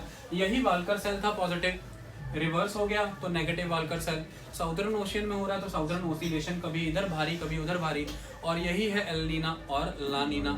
अब इससे जुड़े कोई कंसेप्ट समझो। कई बार क्या होता है कि कई बार ऐसा होता है कि ये जो यहाँ पर accumulation of the warm current हो रखा है, accumulation of the warm current, ये ईस्टवर्ड तो शिफ्ट होना ही है। ईस्टवर्ड शिफ्ट होने की वजह से साउथ ईस्ट ट्रेड विंड्स और नॉर्थ ईस्ट ट्रेड विंड कमज़ोर पड़ी हैं लेकिन ख़त्म नहीं हुई। या तो पूरी ताकतवर रहें या पूरी ख़त्म हो जाएं, या तो पूरी ताकतवर रहें या तो पूरी ही ख़त्म हो जाएं। लेकिन अगर बीच में है ना उतनी ताकतवर हैं कि पूरी तरह से यहाँ पे वाटर की वॉल बना सकें, और ना उतनी ही कमज़ोर हैं कि पूरी तरह से वीक ही पड़ जाएं कि वाटर वॉल इधर ही आ रही है, बीच में ताकत बची है, तो यहाँ से फ्लो कर रही हैं, कहीं इस सेंट्रल रीजन में आकर के वीक पड़ रही हैं, और इस रीजन में आकर के जब वीक पड़ रही हैं तो वहाँ से आने वाला वार्म वाटर कहीं यहाँ ठहर गया सेंट्रल पैसिफिक में, और जब वो वार्म वाटर कहीं यहीं ठहर गया सेंट्रल पैसिफिक में ठहरता तो कुछ भी नहीं, एक्यूमुलेशन। जब आप किसी चीज़ को बंधन लगाते हैं वो बहेगी तो जरूर लेकिन कम मात्रा में, एक्यूमुलेशन। तो accumulation of the warm water यहाँ पे हो गया है, तो अल्टीमेटली कन्वेक्टिव सेल मैकेनिज्म यहीं पे क्रिएट हो जाएगा, और जब कन्वेक्टिव सेल मैकेनिज्म यहीं पे क्रिएट होगा तो एक बहुत ही भयंकर परिस्थिति पैदा हो जाएगी। और यहाँ से ये ऊपर जाता है तो मैंने क्या डाइवर्ट होता है ना, ये अपने वेस्टवर्ड ईस्टवर्ड डाइवर्ट हुआ, और अब परिस्थिति ये हो गई है कि साउथ अमेरिका के वेस्टर्न कोस्ट में भी, इंडोनेशिया और ऑस्ट्रेलिया के ईस्टर्न कोस्ट में भी दोनों ही जगहें हवाएं डिसेंड कर रही हैं। साउथ अमेरिका के वेस्टर्न कोस्ट में भी हाई प्रेशर, इंडोनेशिया ऑस्ट्रेलिया के भी ईस्ट में हाई प्रेशर, और कहीं सेंट्रल पैसिफिक में लो प्रेशर है। तो सेंट्रल पैसिफिक में रेनफॉल होने लग जाती है, पैसिफिक के ईस्टर्न कोस्ट और पैसिफिक के वेस्टर्न रीजन में दोनों जगह हाई प्रेशर है, दोनों जगह सूखा पड़ता है। ये मोडिकी एल नीनो है, इट इज मोडिकी एल नीनो। ये सबसे डेट्रीमेंटल है, किसी को पानी नहीं मिला, किसी को वर्षा नहीं मिली, लूट के ले गया सेंट्रल पैसिफिक। ऐसे भी आते हैं बीच बीच में। ओके, मोडिकी भी समझ आ गया, सारी कहानी क्लियर। बस तुम तो यार समझ, एक पहले तो आप लोग तो पढ़ते हो, तो दूसरा आप लोग बहुत डीप हो छुट्टी वाले दिन, और तीसरा आप लोग समझदार भी हो। आम का पत्ता बनाना जरूरी है, मैंने सीख ही लिया साउथ अमेरिका बनाना, और ये ऐसे करता है ऑस्ट्रेलिया अमेरिका, ये पनामा इस्थमस हमें बनाना ना है, वो पता है क्या इस्थमस। अब आगे बढ़े, ओशियन डायपोल। अब आप पूछोगे सर ये क्या है, ये तो बहुत इंपॉर्टेंट है, बहुत इंपॉर्टेंट है। ये इसलिए इम्पोर्टेंट है कि एल नीनो होने के बावजूद भी हमारी रक्षा करने आता है इंडियन ओशन डायपोल, वर्षा करा देता है। और ये इतना फायदेमंद है कि एल नीनो नहीं भी है, कहीं ये हो गया तो वर्षा नहीं होगी। बताओ, दोनों ही काम कर रहा है। अखबार अखबारों की क्लिप में ये लगा ही रहता है कि due to positive Indian ocean dipole there will be no impact of the El Nino and due to the negative Indian ocean dipole there will be impact on the monsoon, instead there is no El Nino. Okay, अभी समझ लेते हैं। चलिए, भारत का नक्शा देख लो पहले, हैं? अगर देखा नहीं कभी तो यूपीएससी तैयारी कर रहे हो वैसे तो देख लो एक बार, अपना ही देश है, यह भारत है। ओके, हंस ले बेटा, हंस लिया। अब पढ़ाऊं, ये भारत है और ये क्या है? Indian ocean. बेटा मुझे नहीं, मैं भारत हूँ, मैं भी भारत हूँ, लेकिन ये भारत है। इधर आओ, ये भारत है और ये क्या है? Indian ocean. और इसकी दो भुजाएं हैं, बे ऑफ बंगाल और अरेबियन सी। अच्छा इधर आ जाओ, ये क्या है? Indonesia archipelago. इधर आ जाओ, ये क्या है? Papua New Guinea. और यहाँ पे क्या बन रहा था? Walker cell. ये समझ आ गई कहानी? इसको चलने दें। अगर आपसे कोई पूछ ले tell me something about the Indian Nino, El Nino पढ़ा दिया, 5 लेक्चर यूट्यूब पे डाल दिए, बोले सर ने बड़ा मजबूत कर दिया। एकदम से किसी शैतानी ने पूछ लिया इंडियन नीनो बता, फिर बैठ गए ठंडे होके, वो बताना पड़ेगा। इंडियन ओशन डायपोल को इंडियन नीनो कहते हैं। कैसे कहते हैं? आओ समझाते हैं। नॉर्मल कंडीशन में क्या होता है? नॉर्मल कंडीशन पहले बताते हैं। न्यूट्रल इंडियन डायपोल, क्या परिस्थितियां हैं न्यूट्रल इंडियन डायपोल की? न्यूट्रल इंडियन डायपोल की परिस्थितियों में कुछ ऐसा हो जाता है जो नॉर्मल कंडीशन है, ये कोई टेंशन की बात नहीं। न्यूट्रल इंडियन डायपोल कंडीशन के दौरान ये रहता है कि नॉर्मली विंड्स यहाँ से रेस करती रहती हैं। ये जो पर्टिकुलर ऑस्ट्रेलिया का नॉर्थ वेस्टर्न और ऑस्ट्रेलिया का वेस्टर्न रीजन है, विंड्स यहाँ से रेस करती हैं और रेस करने के बाद दो हिस्सों में बटेंगी। दो हिस्सों में बटने के बाद ये पर्टिकुलरली यहाँ पर आई और यहाँ पर आकर के गिरेंगी, यहाँ पर आकर के गिरेंगी। ओके, तो असेंडेंस कहाँ हुआ? ऑस्ट्रेलिया के वेस्टर्न रीजन में। डिसेंडेंस कहाँ हुआ? अफ्रीका के ईस्टर्न रीजन में। तो अब आप पूछेंगे सर प्रॉपर इलाके बताइए। चलिए सुनिए, 10 डिग्री साउथ से 10 डिग्री नॉर्थ का एक बेल्ट है, क्या इक्वेटर के पैरेलल है? नहीं। 10 डिग्री नॉर्थ से 10 डिग्री साउथ का एक बेल्ट जोन है, ये नॉर्थ वेस्ट से साउथ ईस्ट है, यानी कि अरेबियन सी रीजन में ये इक्वेटर के नॉर्थ है। और जैसे ही हम ऑस्ट्रेलिया के वेस्ट कोस्ट में आते हैं, इंडियन ओशन रीजन में, ये इक्वेटर के साउथ है। तो ये इस तरह से नॉर्थ वेस्ट से साउथ ईस्ट बेल्ट है। लेकिन एक्सट्रीम रीजन कहाँ जाएगा? 10 डिग्री साउथ से 10 डिग्री नॉर्थ। तो 10 डिग्री नॉर्थ से 10 डिग्री साउथ के बीच में एक ऐसा बेल्ट बना हुआ है। क्लियर? मतलब इसका मैस्करीन हाईलैंड से तो कोई लेना देना ही नहीं है। मैस्करीन हाईलैंड इससे कितनी नीचे है? बहुत नीचे है। वो अपना काम तो कर ही लेगा। आज बता देते हैं कुछ बहुत सारे इंपॉर्टेंट कंसेप्ट। जब south east trade winds equator को क्रॉस करती हैं तो 60 से 70 डिग्री लॉन्गिट्यूड के पास से क्रॉस करती है। कहाँ से क्रॉस करती है? कोई क्वेश्चन पूछ ले, 60 डिग्री लॉन्गिट्यूड से क्रॉस करने का काम करती है। क्लियर कहानी? दूसरा इंपॉर्टेंट एस्पेक्ट, जब आपके सामने इंडियन ओशन डायपोल का रीजन और बेल्ट बताया जाता है, ये रीजन यहाँ तक है 50, अगर हम इधर चले जाते हैं तो 70 से 50 degree longitude in the west, 90 से 110 degree longitude in the east. कहाँ से कहाँ तक इसकी विड्थ है? 50 से 70 degree longitude in the west to 90 to 110 degree in the east, longitude भी clear. And latitudinally 10 degree north से 10 डिग्री साउथ के बीच में, नॉर्थ वेस्ट से साउथ ईस्ट। क्लियर?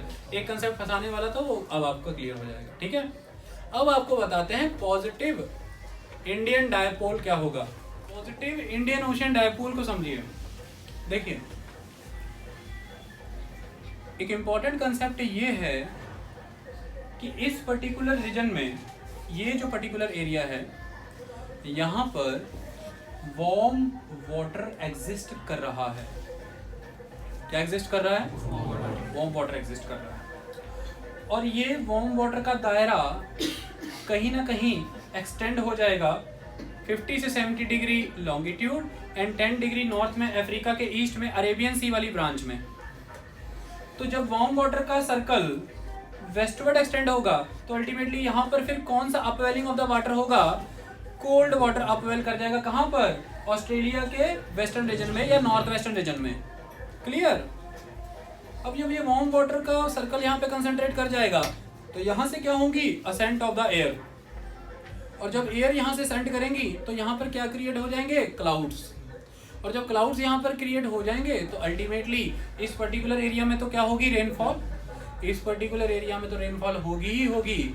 जैसे ही अभी आने वाले समय में साउथ ईस्ट मानसून को इक्वेटर क्रॉस करके साउथ वेस्ट बनना है तो उन्हें भी यहाँ पर रेडीमेडली मॉइस्चर अवेलेबल असेंट करती हुई विंड मिल जाएंगी, पहला फैक्टर। दूसरा, साउथ ईस्ट ट्रेड विंड्स को इक्वेटर क्रॉस करने के लिए ये पर्टिकुलर 50 से 70 डिग्री लॉन्गिट्यूड बहुत मदद करेगा, क्योंकि ये लो प्रेशर में इंटेंस हो रखा है और सारा का सारा माल मत्ता यहीं कंसिडर होगा, तो लैंड तो खींचेगा ही खींचेगा, लेकिन उस लैंड से पहले ये रीजन भी खींच देगा कुछ सामान और अपने पास एक्यूमुलेट कर लेगा, कुछ कन्वेक्टिव मैकेनिज्म बन जाएगा, कुछ साउथ वेस्ट बन के लैंड की तरफ चला जाएगा।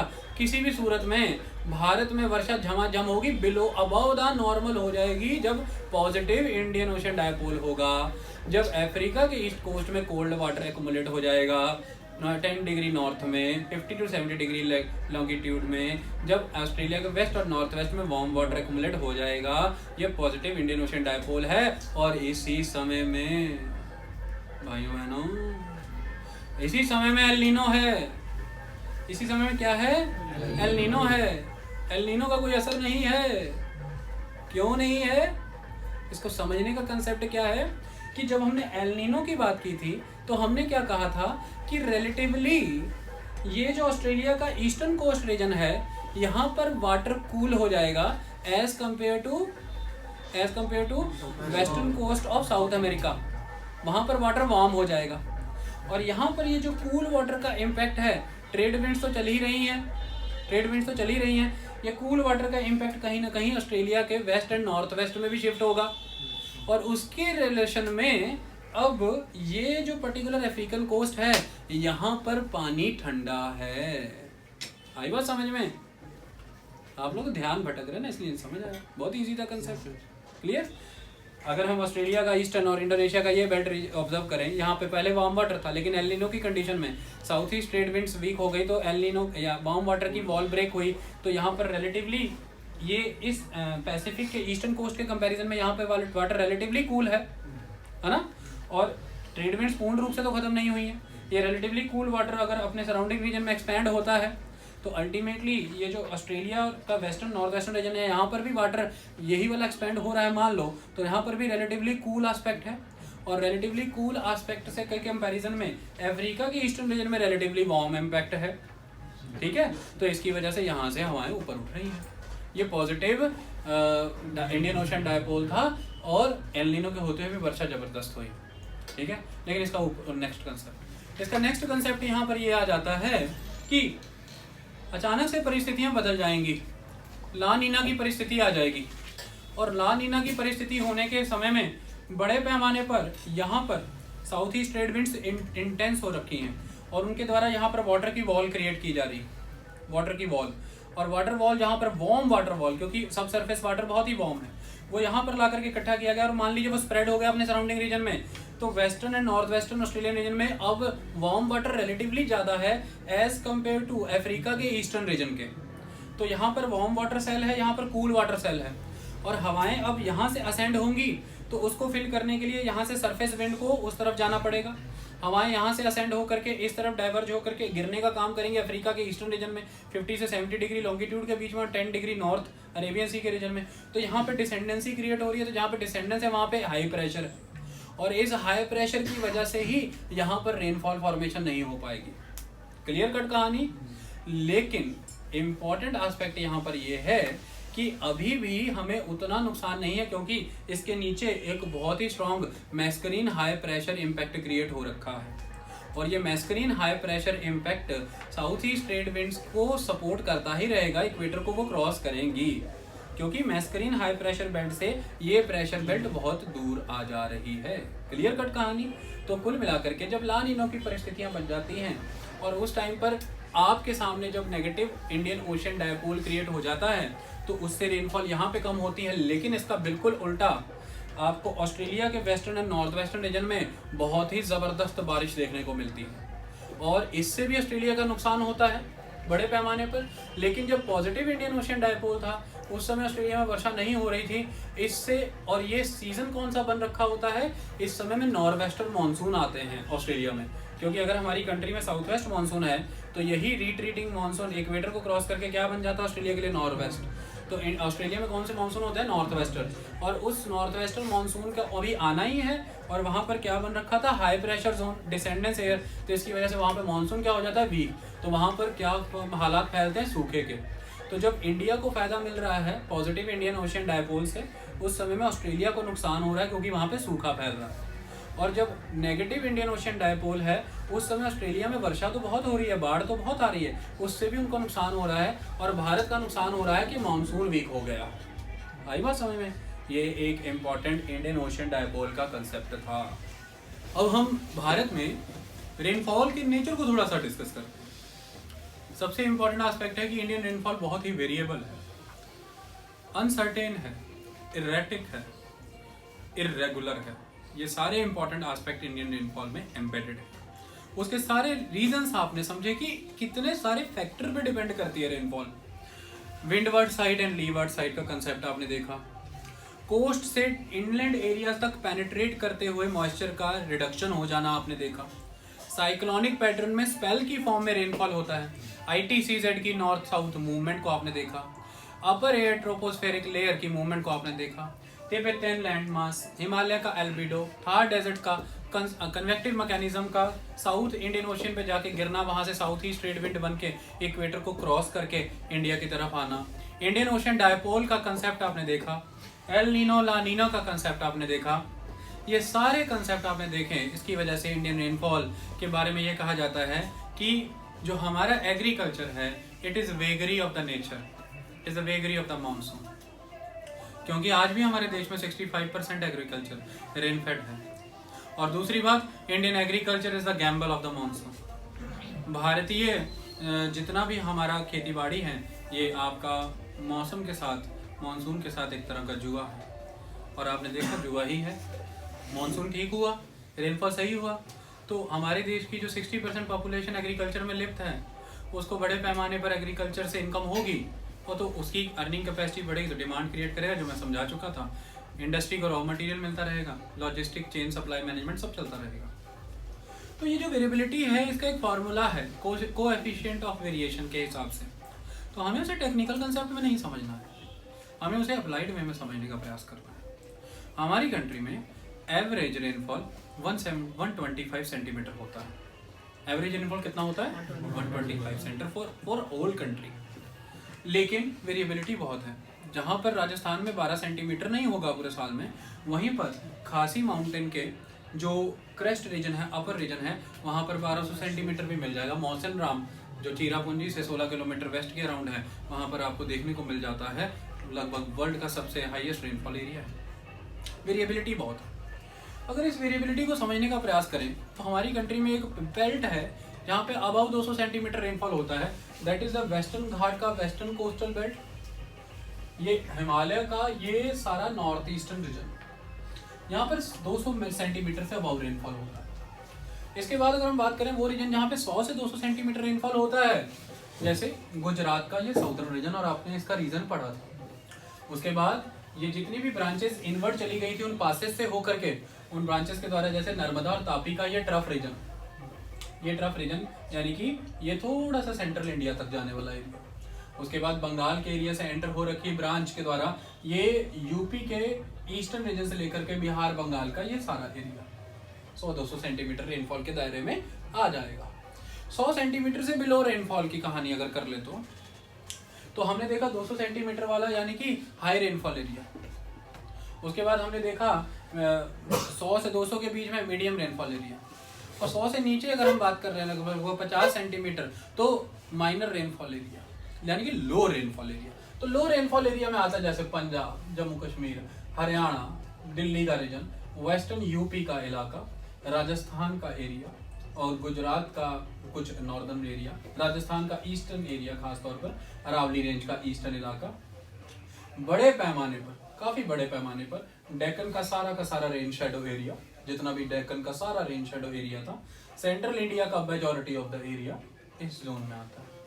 यानी कि हमारी कंट्री का मेजर लैंड किसके अंडर फॉल कर रहा है, लो रेनफॉल रीजन में आ रहा है। और कंट्री का एग्रीकल्चर में लगी हुई है 60% पॉपुलेशन, और एग्रीकल्चर का 64-65% डिपेंडेंट है रेनफॉल पे। और रेनफॉल होती है पूरे साल में 4 महीने, और 4 महीने में भी स्पेल की नेचर में होती है, साइक्लोनिक, जिसमें इतने सारे कंट्रोलिंग फैक्टर आगे लगे हुए हैं। इसकी वजह से कंट्री के इतने मेजर लैंड मास पे जब इतनी लो रेनफॉल हो रही है, वो लो रेनफॉल भी फर्दर इतनी वेरिएबल है, इतनी अनसर्टेन, इररेटिक है, जिसकी वजह से हमें वेरिएबिलिटी फैक्टर को देखना ही पड़ता है।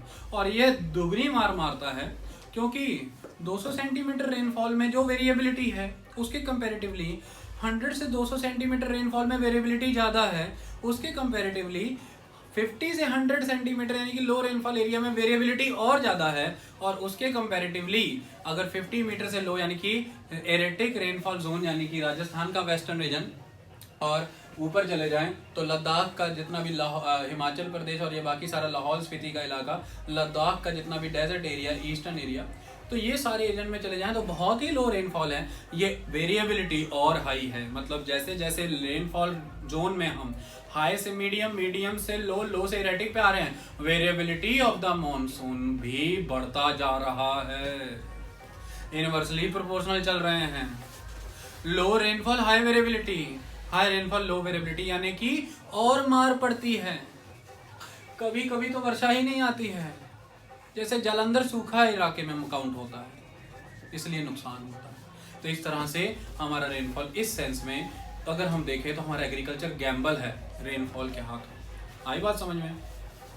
कुल मिलाकर के क्लाइमेट के चैप्टर से जुड़े हुए सारे ही फेनोमेना मैंने आपको कराए, कुछ भी नहीं छूटा है, एवरीथिंग। फिर नई नई डेवलपमेंट्स होती हैं, वो एक अलग बात है, लेकिन हमने सारा अच्छे से कवर किया। सारे फिनोमेनास कंसेप्ट आपको, लैटिट्यूड का, लॉन्गिट्यूड का इम्पैक्ट बता दिया, सारे अदर कंट्रोलिंग फैक्टर्स मैंने आपको अच्छे समझा दिए। अब आपको इसको पूरी तरह से अप्लाइड नेचर में अच्छे से पढ़ना है। आ गई आपको बात समझ?